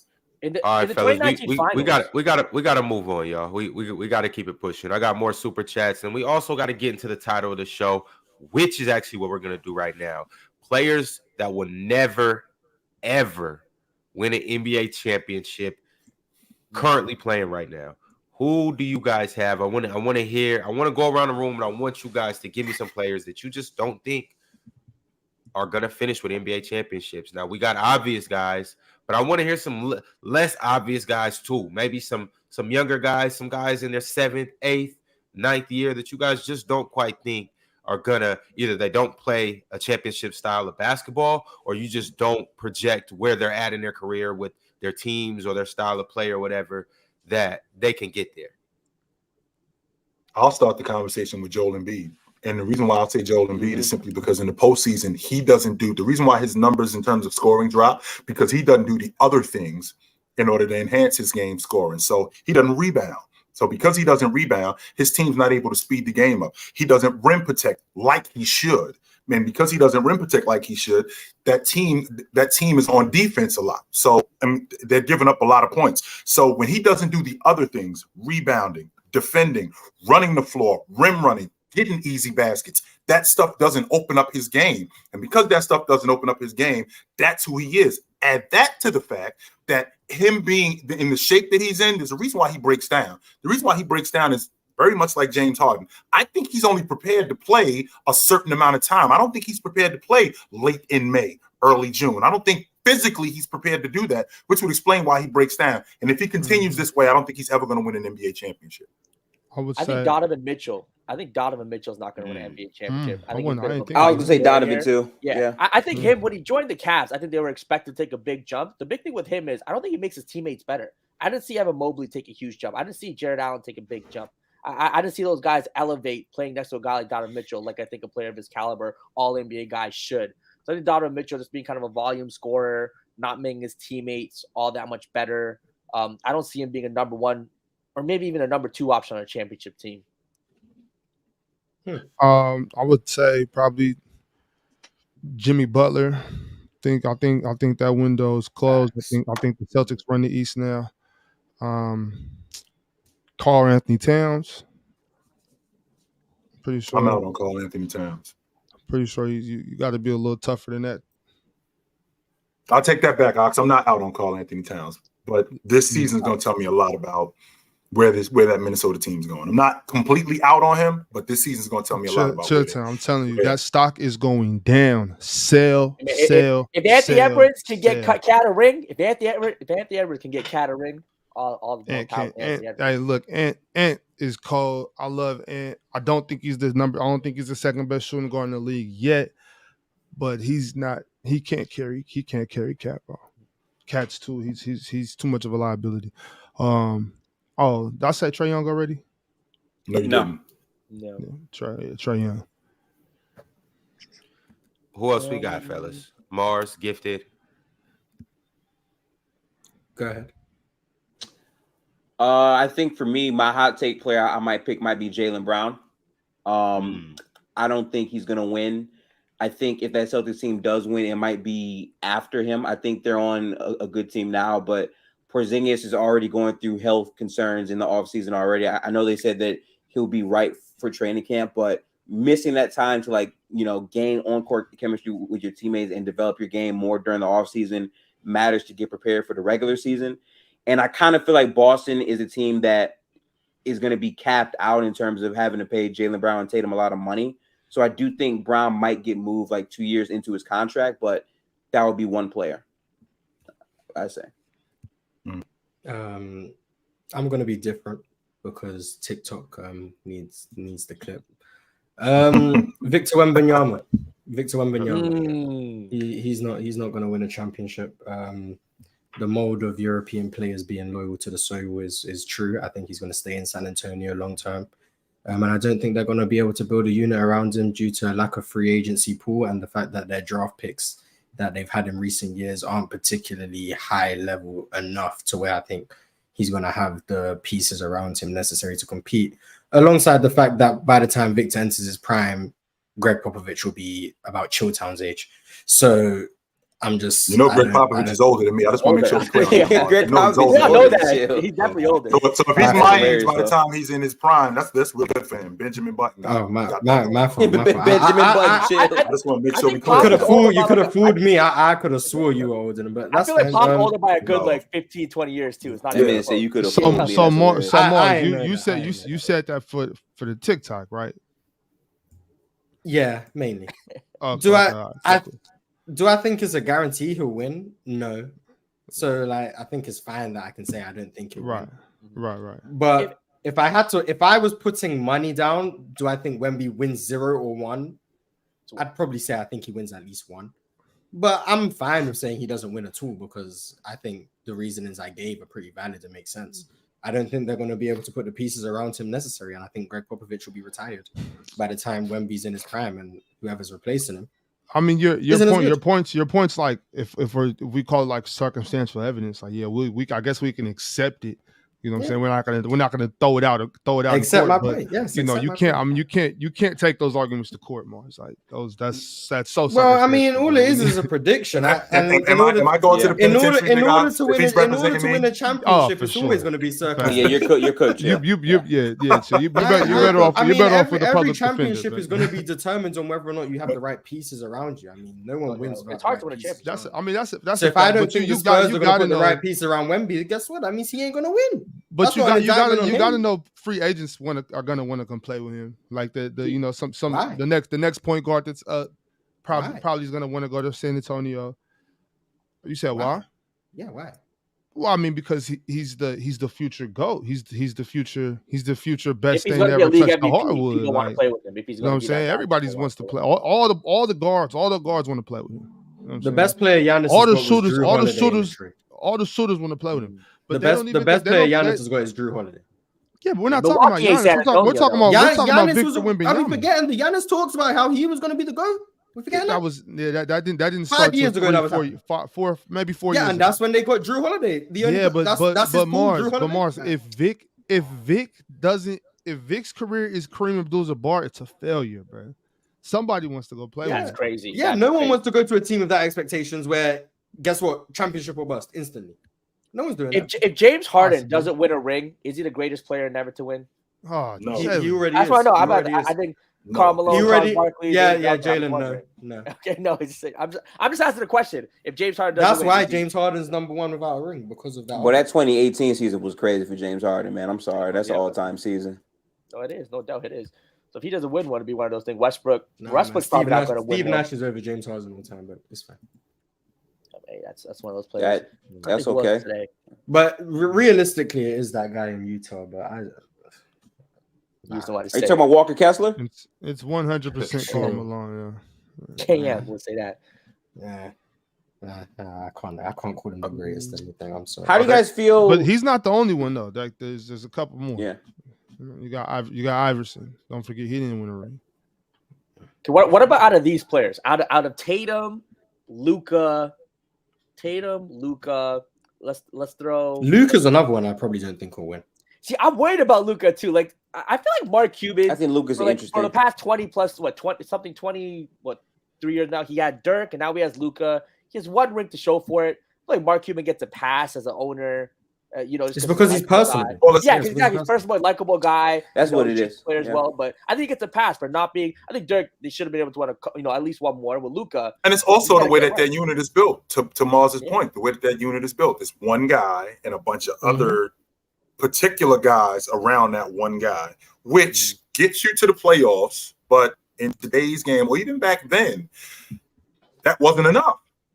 You needed more. Don't get me wrong. Yeah, I mean, they got Jason two now. Kidd, Kyrie and Luka for a whole season. It's gonna be something. Right. I think. And with Jason Kidd, with Sean Marion, with Deshaun Stevenson and Jason Terry, that crew have been together for a while. So they were able to develop some chemistry. But if you're going to put Luka in this era where he's going to be dealing with a bunch of different teams and a bunch of different talent levels, you do have to match that talent on some level. It's not just going to be Luka and, okay, we're just going to fill in holes with another shooting guard who can't really score it, who can't really get his own shot, or we got a big that just cleans glass and can make a jump hook, and we can't really go to him for buckets. No, we got to fill those holes that these other teams are filling. Now, that doesn't mean that we have to have the mold that they do, but from a talent standpoint, we do have to up our game a little bit more. No doubt. Yeah, Luka would probably be my less controversial one that I'd say won't win. But is Ja Morant crazy to say? No, I think it's Devin Booker, actually. They got okay. Hey, they're winning this year. What are we talking about? I was like, Boston's window with that Porzingis injury, what they gave up. They got to pay, and now they're paying Brown, Tatum. Like, I don't know if that window's necessary. What is the Porzingis injury? That's why I said Brown. What's the he has plantar fasciitis. Yeah. Which you just got arrested. You just got arrested. You know who else had plantar fasciitis? Tim Duncan had plantar fasciitis. He won the league MVP. He won the NBA championship. No, I hear you, but I feel like Porzingis has now a long history. A long list of that. Yeah. So that plantar. Nah, I mean, why did none of us say Dave? I think I was about to say that. Yeah, I was about to. And on top of that, I'm not sure that Dame's not going to win. I'm not sure Dame's not going to win. I don't know if it's going to be in Miami, Mars, but I think that he could be one of those guys who he ends up on a championship team. Oh, Gary. Oh, that. Yeah, yes, that's what I think. That's what I'm thinking, Mars. I'm thinking like he ends up on a championship. The Mitch Richmond 0-2 ring. Yes, that kind of dude. I think he ends up on a championship unit where he's on his way out, and I'll take this on my way out. Thank you very much. He deserves one of those. Shout out to the David West Championship. Yes, something like that. David West Championship. Dwight Howard got one. He got his. Dwight Howard got his. Yes. Dwight put in some work for that ring. He put in some work. No. That's why I didn't say Damian Lillard. I mean, Dame, I think, on a championship team. If he averages like 15 points for them. But that Jeff Green chip. What about Westbrook? Gifted Jeff Green put in work for that ring. Man, Westbrook. He did. Russ is another one. Great vet. Like, how many more years? Like, I think this might be the last year the Clippers stay together. They might give it one final run if they don't. Paul George. So are we packing up Paul George as well? Yeah, I think Paul George might be too if he don't win it this year. So you figure Leonard opts out of his deal after this season. Paul George opts out of his deal after this season. That contract with Russ, it ends in 2 years. He'll be 37. So I think Russ has because he has a player's option though. So yes. So now we got 3 guys. So now we got 3 guys opting out. And by the way, not this season coming up, next season they open up that new arena. Who are we featuring with the Clippers? Paul George. We got this huge Norman venue. Powell. What are we talking about? Norman Powell. Oh, I'm sorry. I forgot all about Norman Powell. Damn, I forgot Norman Powell. Yeah. So glad Devin Booker in the right situation. We're not thinking Chris Paul either. Chris Paul. I mean, I know he's in the Warriors now, so this is his chance. I don't want to say Chris Paul. That window's shut tight. Yeah, I think that window's shut too. But how are we feeling about Paul George though? And when does Paul George's contract do that? This season. He's got to play around after this season. Paul George is packed up. What is Paul George? Paul George is 33? If his contract ends this season, he can always go somewhere that's optimal. Yeah, for him. Paul George could help a lot of teams. Hey, Ox, Paul George in Sacramento? Paul George in Sacramento? He might have to take a pay cut. We straight. We straight. I'm not gonna lie. We want to bring Kawhi off the bench, but we cool. I think my favorite team for Paul George to go to if he leaves would probably be the Cavs. I think that's a great fit for Paul George. I'm mad at that. They have Paul George and Emoni Bates. What did they need? Yeah. Okay. Mark. Have a great day. Oh yeah, my fault. I don't want to get suspended. My fault. I mean, have a great day, Mars. Yeah. Don't suspend me, HR. I apologize. Paul George in Milwaukee. The reason why I said Devin Booker is because I'm looking at what that Phoenix team is doing and how they're throwing these these pieces together. They were building something when they had Devin Booker and they got DeAndre Ayton and they were getting better. Just the year before Chris Paul showed up, I mean, there are a lot of people who talk about, they weren't doing anything. They had just missed the playoffs. Literally, just missed the playoffs, right? Barely. The year before Chris Paul showed up. So they clearly were on their way to doing something. So now we're at a point where we're completely scrapping that. We got a new coach. We got Kevin Durant. Now we got Bradley Beal plus Devin Booker. And we got a completely new bench. And if this doesn't work this year, we're going to do it again. And we're going to flip it around again. And now that's going to completely just throw a monkey wrench in everything Devin Booker is doing. So if Devin Booker is going to win eventually, it probably won't be in Phoenix because now the timeline has moved up and he rushed it. You give the Knicks Paul George. I think they're a top 3 seed in the East. Is Julius Randle still there? He might be. I don't know. Pack him up. Julius Randle, hold on. Julius Randle's a third. Wait, what you mean? He was all NBA, Mars. He was all NBA. I'm cooked.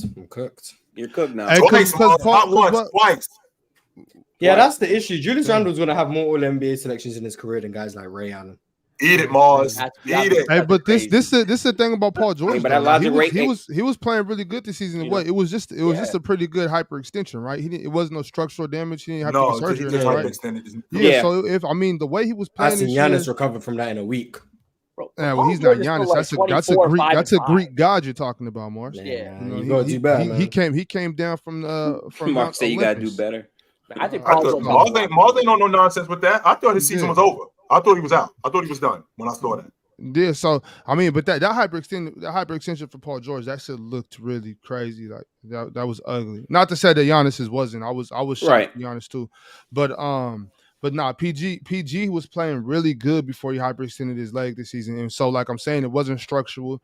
He didn't have to get any surgery or anything. Paul George could come back this season and still just pick up where he left off. Paul George potentially got another 2-3. A good 2 seasons, maybe 3 at this level of play. So, what do you want? He's on his if not more, if not more this year. Oh, Ron, I don't know too much. He said it. Ron, I know he said it. I just hope he's healthy enough to be on his bully. That's the biggest issue. Yeah, I'm with it. No, that's for sure the biggest issue. But I don't think none of us are questioning Paul George's game if he's healthy. Well, Ron, I mean, I don't know what I don't question it, but this is my thing. Like, what you mean about to get on your bully?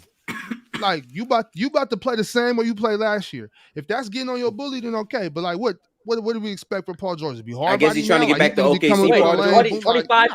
25 a game. 25 a game. Give you 4. Whatever. So, does anybody know what he was averaging last year before he got hurt, or like that little stretch? Probably like 24. Yeah, probably that same range. Okay, Paul, I can see Paul George coming back next year, averaging anywhere from 22 to 25.5 points per game. But to me, I'm like, that's regular Paul George shit. That's getting on your bully. Like, if you're gonna say that, then I need you to come out kind of the way I'm thinking. Well, he's not coming like that. But you know, yeah, if you're talking like that, then okay, what does this mean? Boards, rebounds, more free throws, like getting in the paint more, being more physical. Right. Is that what he means? I think that's what he means personally.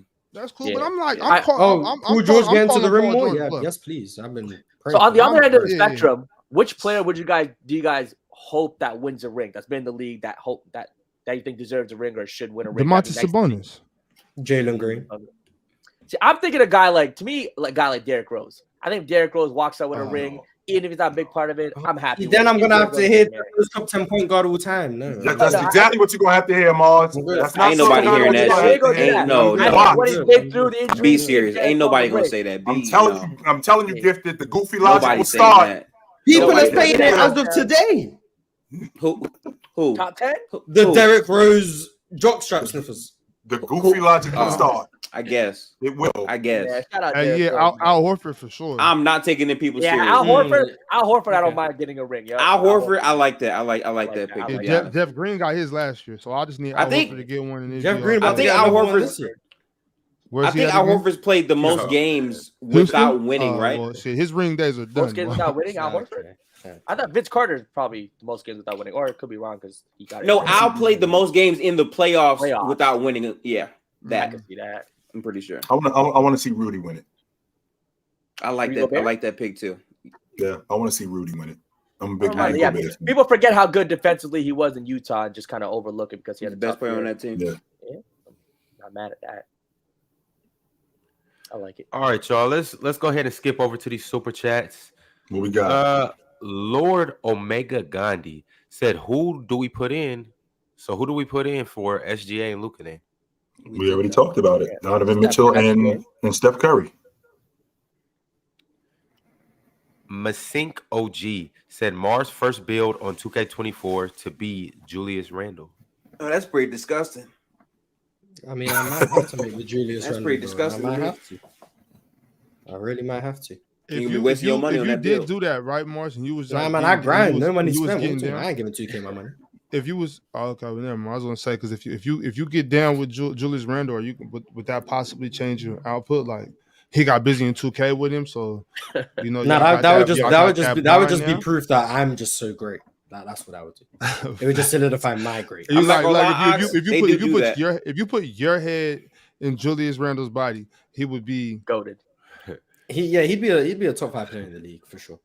Okay, right. Yeah, given the basketball IQ. That's fine. You know what though? Stuff like that isn't crazy though. Like some people probably like if they got the brain for it, but they just they're not 6'11". I have the physical limitations, but yeah, I think happens. That's it. I think Randall got to be like easily one of the most annoying players when he's hot because he just makes like bull.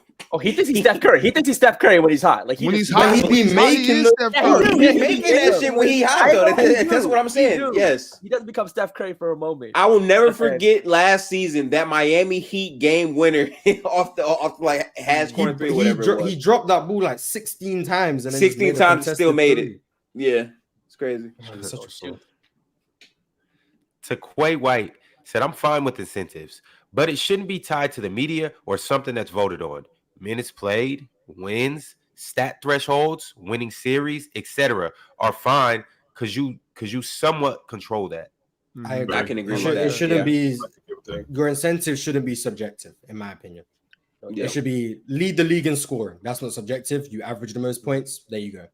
Yeah, I see, but there's also play 65 games. Great. I think it has to be. I don't know because when you do it like it's just straight scoring, then you got guys jacking up shots trying to get their money's worth. That's true. So I agree. They do that anyway, though, big odds. They do that anyway. I mean, but I mean, technically, isn't that the way people want to try to get all NBA? They want to have the best stats. That's what I'm saying. And not only do they do that, you got guys on the crew that's enhancing that, right? So if Mars gets an extra $500,000, if he gets 12 assists in this game at the end of the season, Mars, I'm gonna help you get that.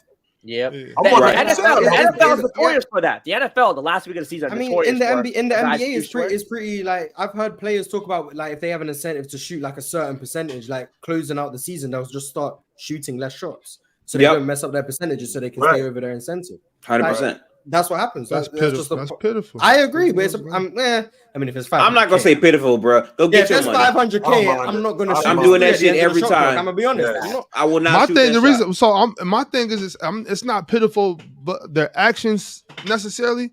It's just the reason. Like, if you just give this man his money, I can get to watch good basketball. This is my thing. You already got bread, so I don't care about your money no more. I'm feeding my family. You know what I'm saying? Shit, I'm trying to watch some good basketball. All I would like to know is, forget about your pockets. You pay him so I can watch good basketball. What I would like to know is when you don't have a guy as an All-Pro, as the media, you need to be exposed. Why isn't this guy an All-Pro?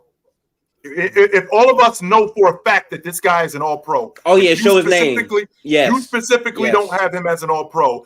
Why do you not have him as an All-Pro? Put a name on it. If I find out that you don't have this guy as an All-Pro because there's something personal going on, vote should be taken away. Get this guy off the roster. I agree with that. 100%. There's so many people that they have voting on it that just have no business voting for these awards anymore. Yeah, I'll take the responsibility. Like Kendrick Perkins has, just so you know, Kendrick Perkins has an MVP vote. Just so you guys know. Terrible. Mark Jackson didn't put Jokic in his top 5. And he apologized. At least he apologized. Jaylen Brown in his top 5, didn't he? It does not. It does not. I don't know if it's Jalen. He had a Jalen on there. It might have been Jalen Brunson, but I'm pretty sure he had a Jalen. This is my problem, Chill, because if Jokic wins 3 MVPs straight, people before even talking about this game, they're going to say, well, Jokic won 3 MVPs straight. This is such a big boost. But because he didn't win the MVP, even though he was clearly that caliber, they're going to use that against him in all-time arguments, which is stupid to me. I think that's really dumb. Which goes back to my original logic. Miles and I had this conversation. People were not, the reason why Joker did not win the league MVP is because people were not ready to have that conversation.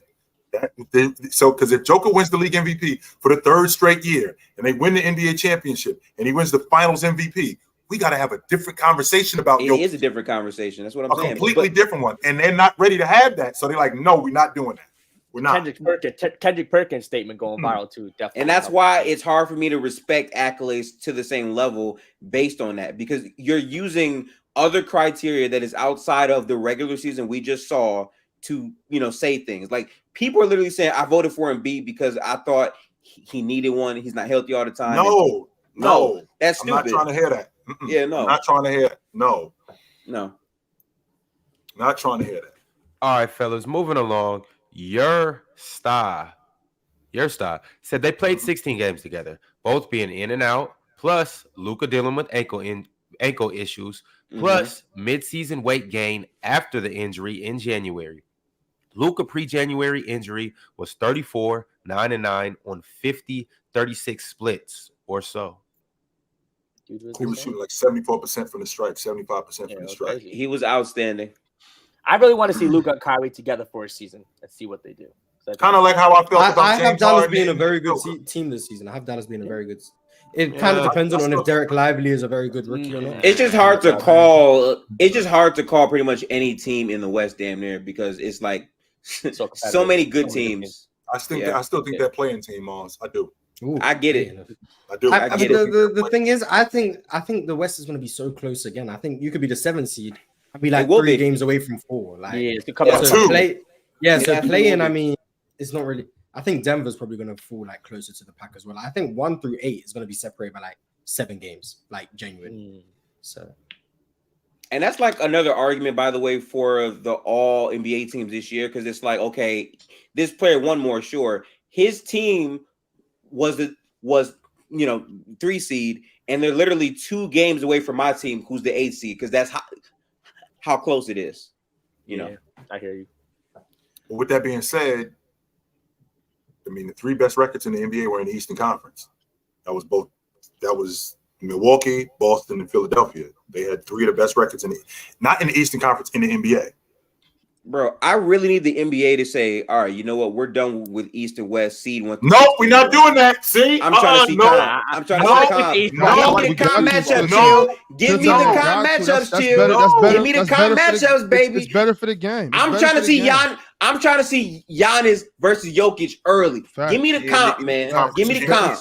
I need comp, Chill. I need the comp. I might be with Chitchat with this one. I'm with Chitchat. Being the Eastern Conference champion, being the Western Conference champion means something. That's really cool. Give me the competition. I know it does. You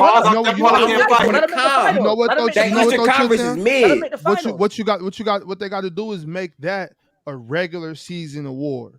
Like who wins the East? Who wins the East based on like the best record? Who wins the West based on best record? That way, it still means something. So you still have an Eastern Conference, you still have a Western Conference. I agree. But everybody plays everybody 3 times. We You know what I'm saying? There's no 4, no 2. Everybody plays everybody 3 times. So that way we can definitively know who won each series because it's best out of 3. Then on top of that, so what we did the math on that before, and I think that just adds 4 more games to the regular season. I think it was something like that.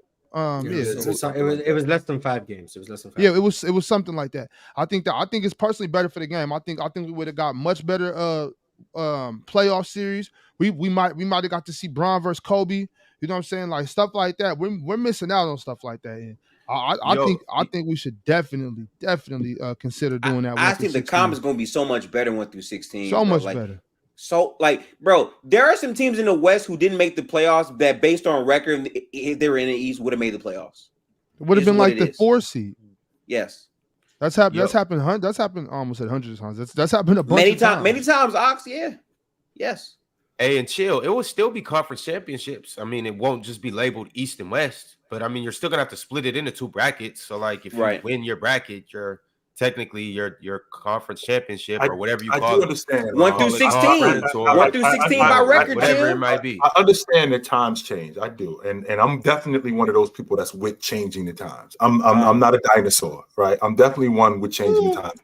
However, with that being said, the Eastern Conference, the Western Conference, there's a rivalry that happens between the Miami Heat and the New York Knicks. There's a rivalry that happens between the Los Angeles Lakers and the Sacramento Kings. That matters for the NBA, as opposed to the Boston Celtics and the Portland Trail Blazers. That's fine, but you also get a chance to see Celtics Lakers potentially earlier. It doesn't hit the same though when it's not in the finals. Like seeing Celtics Lakers in the second round is not going to be. I'm not gonna lie. All that sounds good. When's the last time you've seen Celtics Lakers in the finals? Shoot, what was it? 2010. Yeah, 2010. Like, bro. Okay, but seeing it every year would also diminish it. Seeing it every year in the second round or first round, that would not. It's not. But you as opposed to being in the finals. As opposed do we ever get tired of Boston, Philly in the playoffs?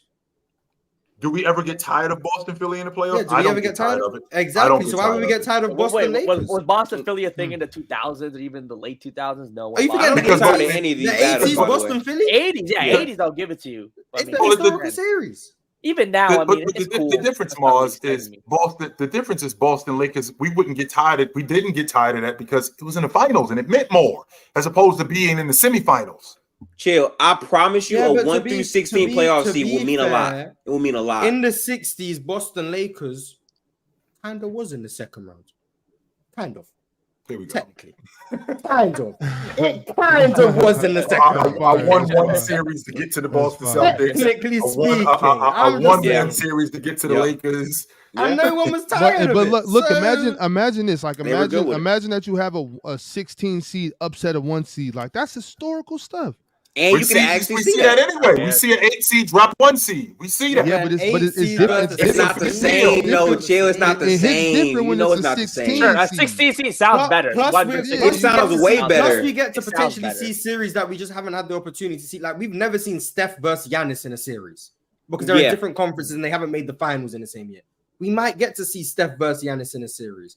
We might get to see KD versus LeBron in another series that isn't. That's great basketball, man. That's stuff you want to see. Like, I'm with that. Think about it. You don't want to be conference locked to where the only way Steph or the only way KD can see Embiid in the playoffs is if Embiid makes the finals. Like, let's be honest, he's not going to get there. So I'd rather be able to have every series, every player match up against everyone possible. I think that, and the product overall 1 through 16 will be better because the best teams based on record in the league will make the playoffs. Not because you're in the West and all these teams won 50 games and you won 48, but you can't make it. But all the teams in the East won 40, but they're in the East, so that's fine. They'll make it. We're not going to see these mid teams make the playoffs. It's going to be competition. Best 16.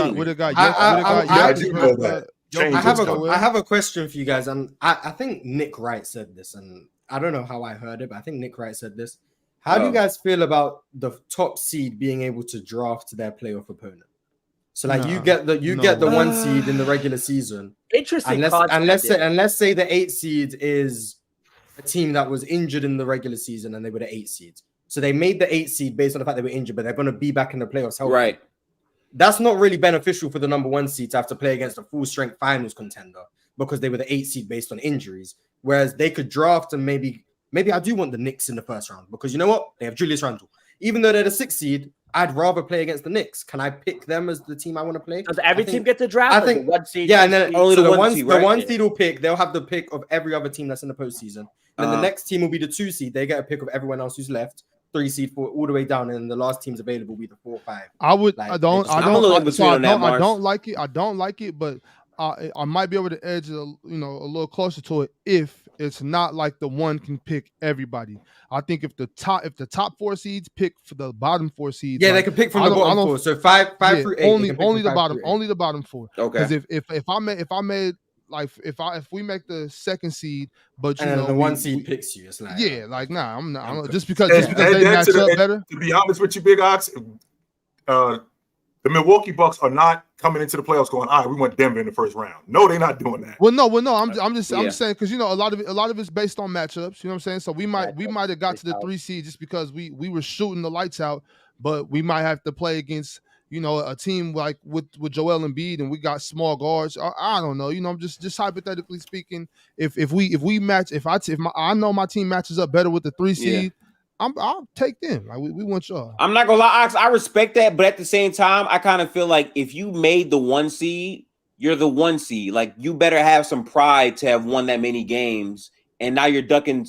Like basically, you're saying, I was just about to say that. We don't want to see this 8 seed. We don't want to see this 8 seed, even though we won all the games in the conference. I think that's kind of soft to me. Oh, they don't want nothing to do with us, right? They don't want nothing to do with this team. Y'all ducking this team smoke. Y'all ducking that team smoke. So that starts a whole different conversation when you do it. I do have a regular season suggestion though, and like I've been trying to find a way to make the in-season tournament mean something. What if whoever wins the in-season, they get a tiebreaker advantage over any team in the conference, no matter what the situation is? Right here, right? Prime example, right?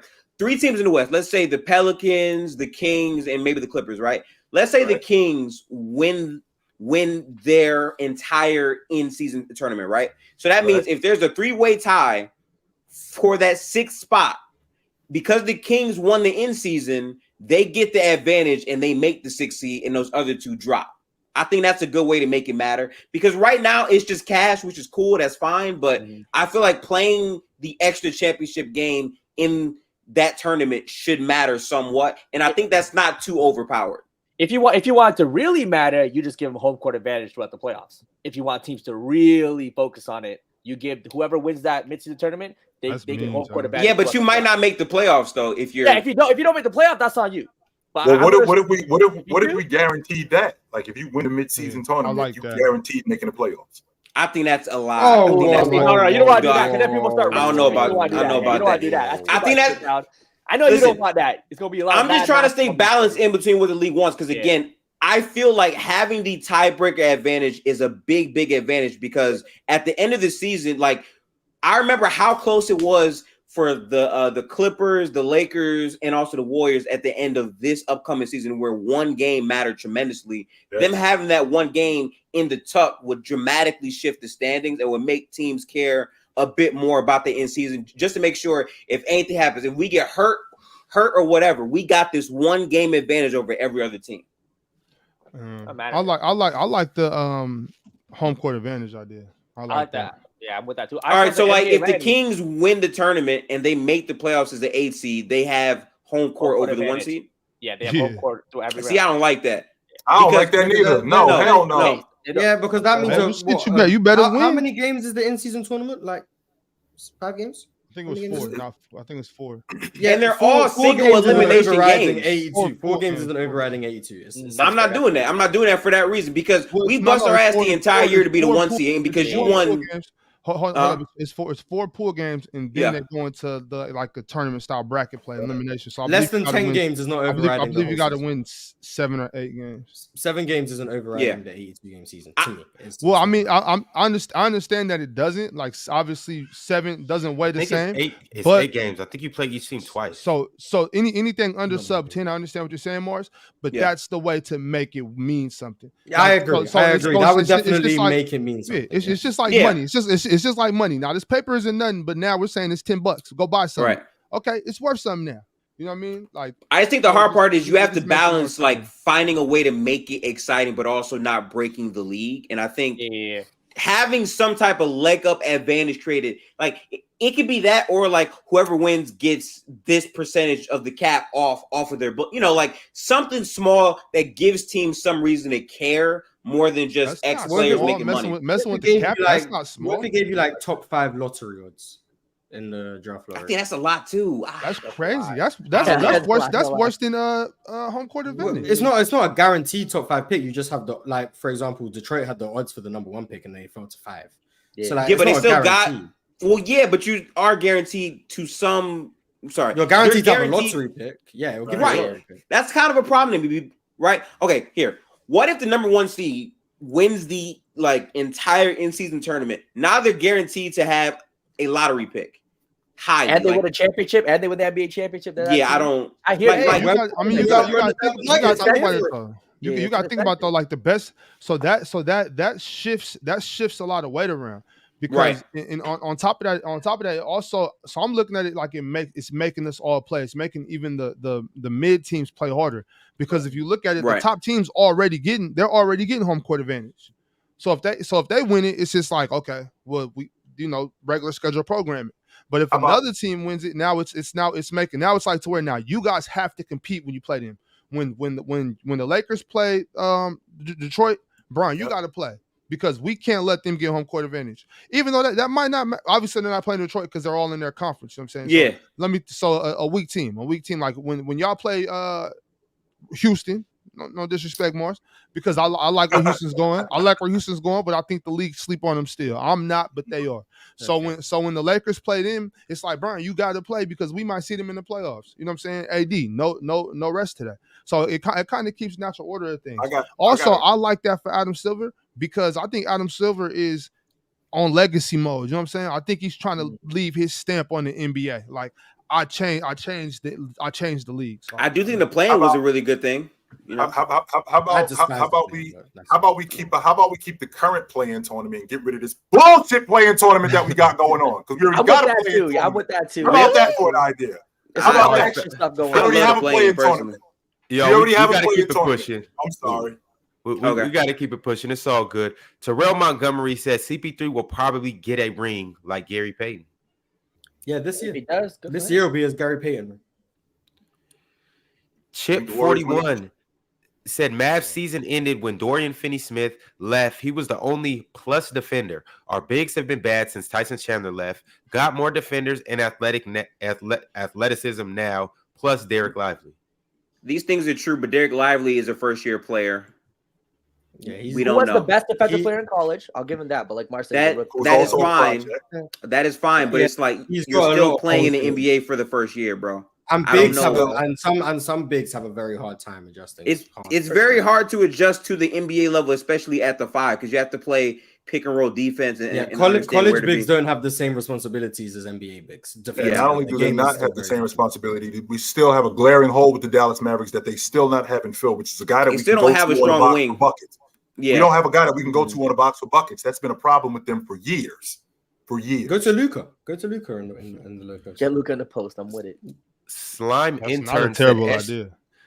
Slime intern said SGA deserves additional context. Yes, he missed the playoffs, but he led a projected 20-win rebuilding team to 40 with elite volume and efficiency. I don't know why you guys thought OKC were going to be so bad.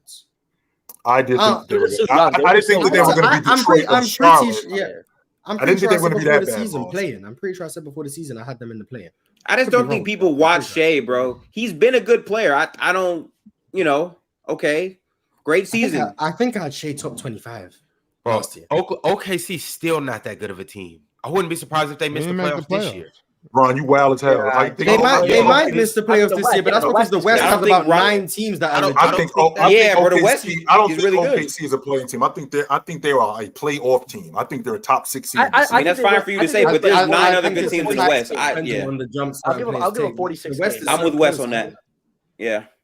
Yeah, I wouldn't. Obviously, you got Denver, Memphis, the Kings, the Suns.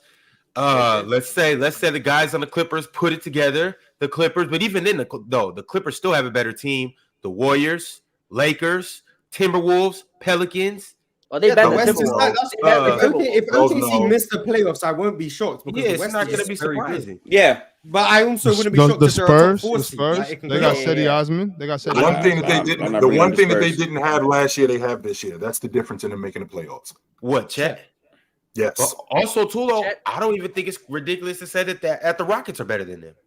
But did you say the Grizzlies? Of course, it's not ridiculous. I think Jalen Williams. I said the Grizzlies, and then I haven't mentioned the Mavericks yet. So that's it's a lot of good teams in the West. The only teams in the West that have no shot is Portland, Utah, and San Antonio, in my opinion. I don't even know about Portland. Portland might have some action. I know about Portland. I guarantee you Portland will win 24 games. I guarantee you Portland not gonna make that. So the 13th team. What you think they're gonna be trash, Mars? Terrible. Portland gonna be trash. If Dame stays, to me. Dame stays, they're still coming back with their same backcourt. Dame is not going to play. Okay, that's true. I mean, until he's traded, I I 1000% believe they still gonna be bad. You think Dame will sit out, Mars?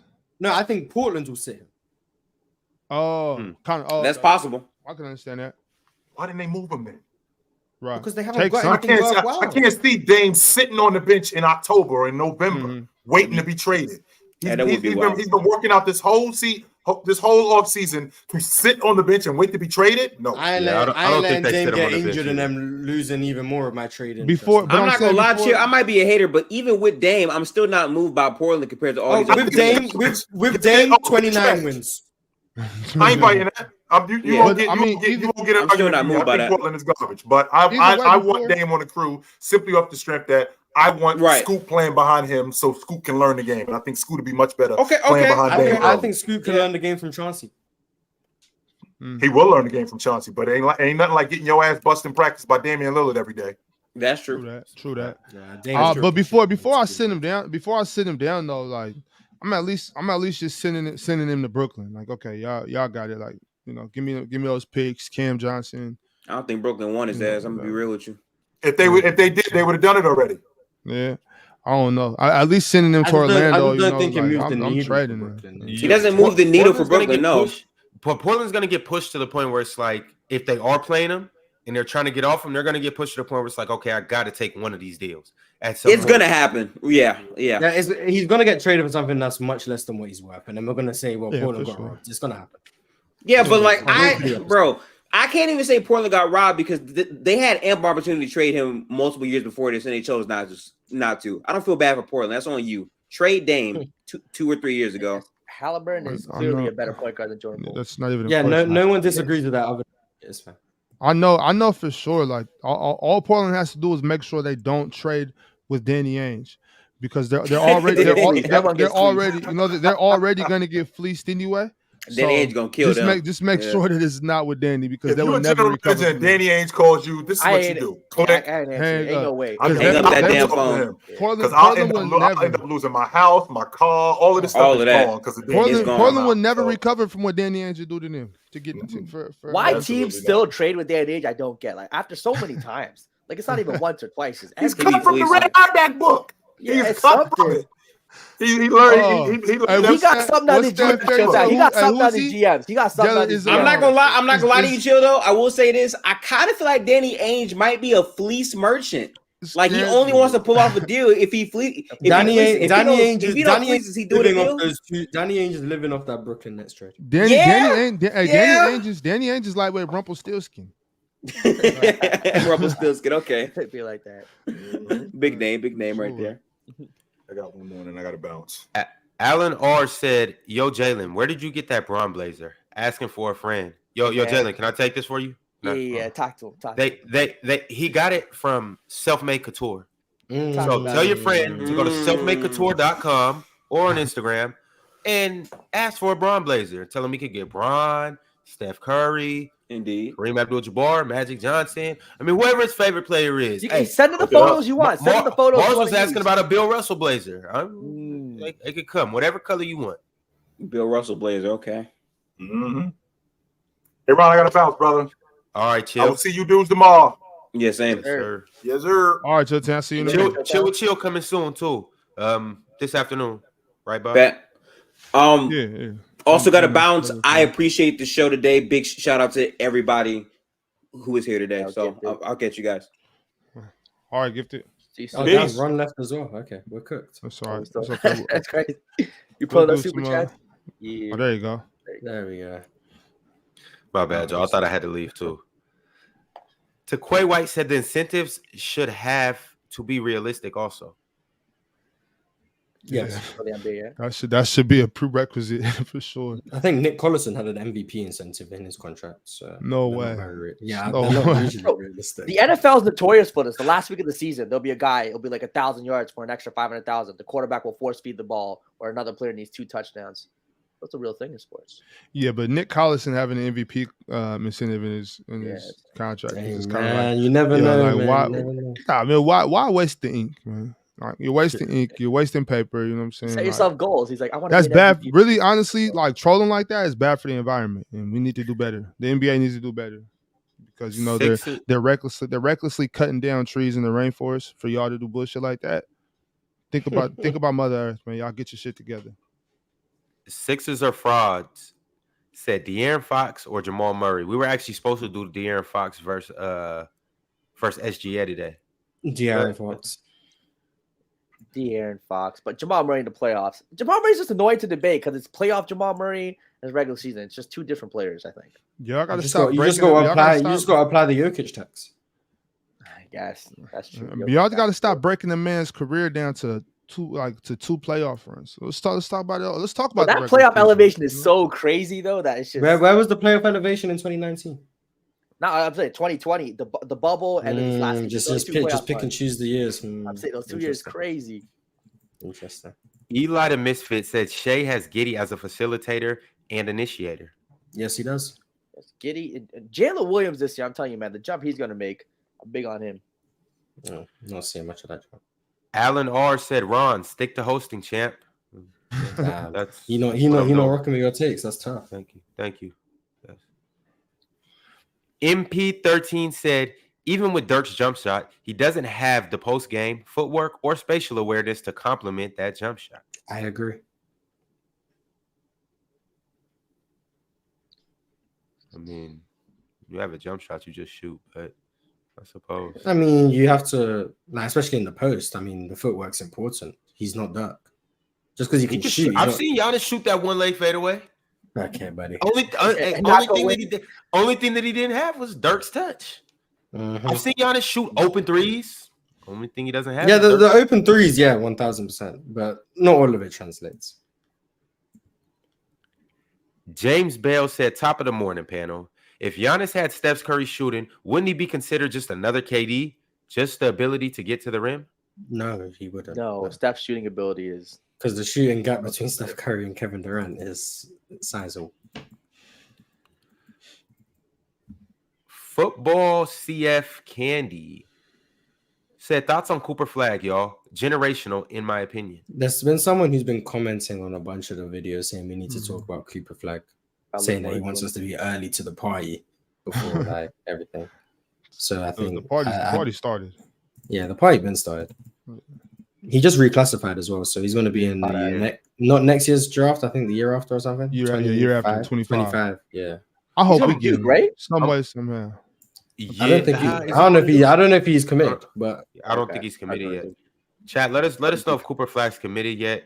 My thing is, I've seen a lot of 6'10". I mean, Michael Porter Jr. was right down the street from where I'm at, and I'm not necessarily comparing their games. I'm just more so saying I've seen a lot of 6'10", 7-foot dudes that do everything in high school, and then they get to the next level, and it's not necessarily the same.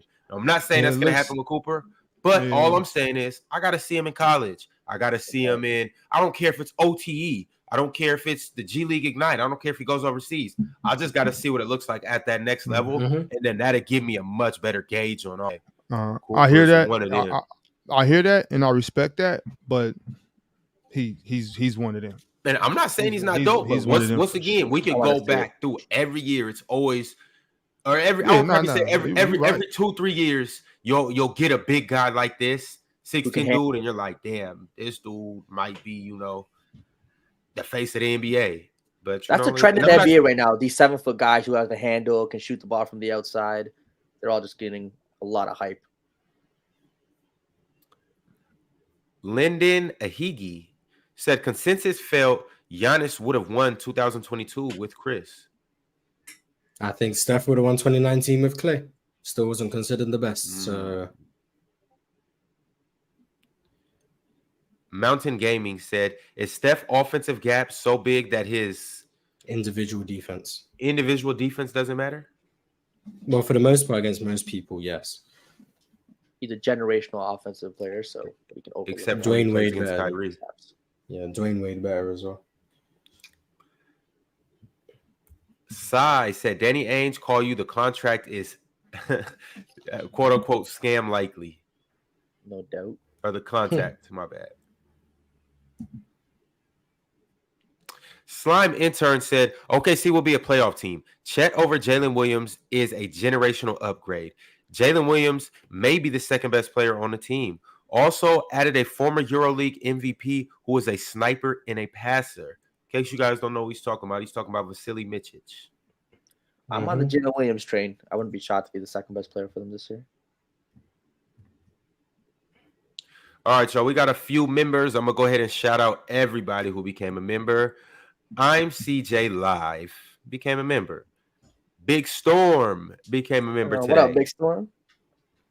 Socks Hashira became a member today. Shout out the Socks Hashira. Abis Khan became a member today. Shout out Abis. Appreciate you for joining the party. Stony Starks is a new member. D3 is a member. We got any more members? Where we at? Yes. Sixers are frauds. Member for 1 month. Like the name. Antisocial became a member. Become more social, antisocial.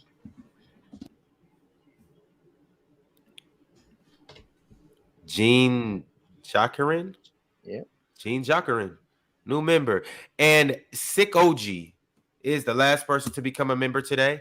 I appreciate all of y'all for joining the party. Welcome to the show. Our host.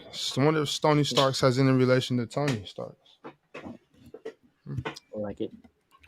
All right, y'all. We're going to go ahead and get up out of here. You know where to find us. Same time tomorrow. Wait.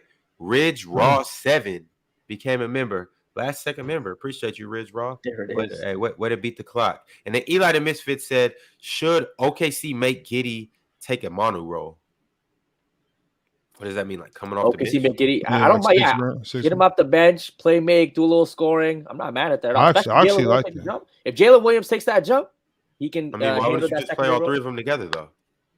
I mean, look, I think keep that balance. Yeah, I mean, well, the thing about it is, I mean, I think so. Manu obviously he did a little bit of everything. He hosted. I mean, he scored. He played defense. He was a playmaker. He did a little bit of everything.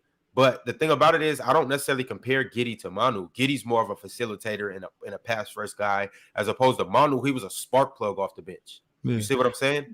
He doesn't have to play like Manu. I think just kind of being in the second unit, just keeping the balance and just uplifting those bench guys. Yeah. I mean, I would take it as far to say I would rather like Jalen come off the bench as that, that dude who he's coming in to lead the second unit, score for the second unit, carry the offensive load. But I mean, will the EuroLeague guy start?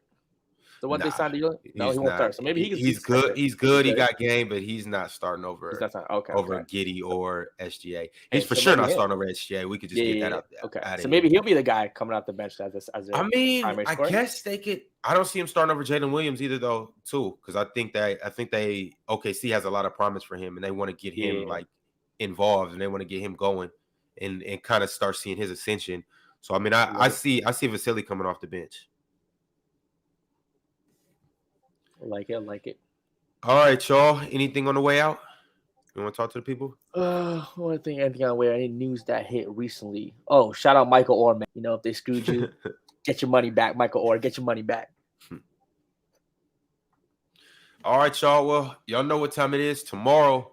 Well, actually, before I get into tomorrow, today we got Chill with Chill coming on in a few hours. Obviously, Gridiron later tonight. And tomorrow, after Open Gym, it's a special show. We got a new show coming on after Open Gym. It's actually called Open Field. Y'all will see more about it. Y'all see a little bit more about it tomorrow. Also, tomorrow on this show right here, we're going to talk about the best players for every franchise. top 3 players for every single franchise. So it's going to be kind of crazy. I can't wait to see it. Slime intern with one more super chat that he snuck in. He said, OKC is building a team of handlers. They won't bench Giddey or Jalen. I can see they that do have too. a lot of ball handlers, yeah. I would be surprised if even Chet does some, what's on the fast break. I think he can bring down the ball if he really wanted to. Yeah. Man, Chet need to eat a sandwich, man. That's what he needs to do. Okay. Well, you gonna see Chet's gonna be rookie of the year over Victor. Well, we gonna. I like Chet. I was impressed by Chet's defensive IQ, and I know it's just a summer league, but just knowing where to be on the defensive end just seamlessly. That's not something that you just lose.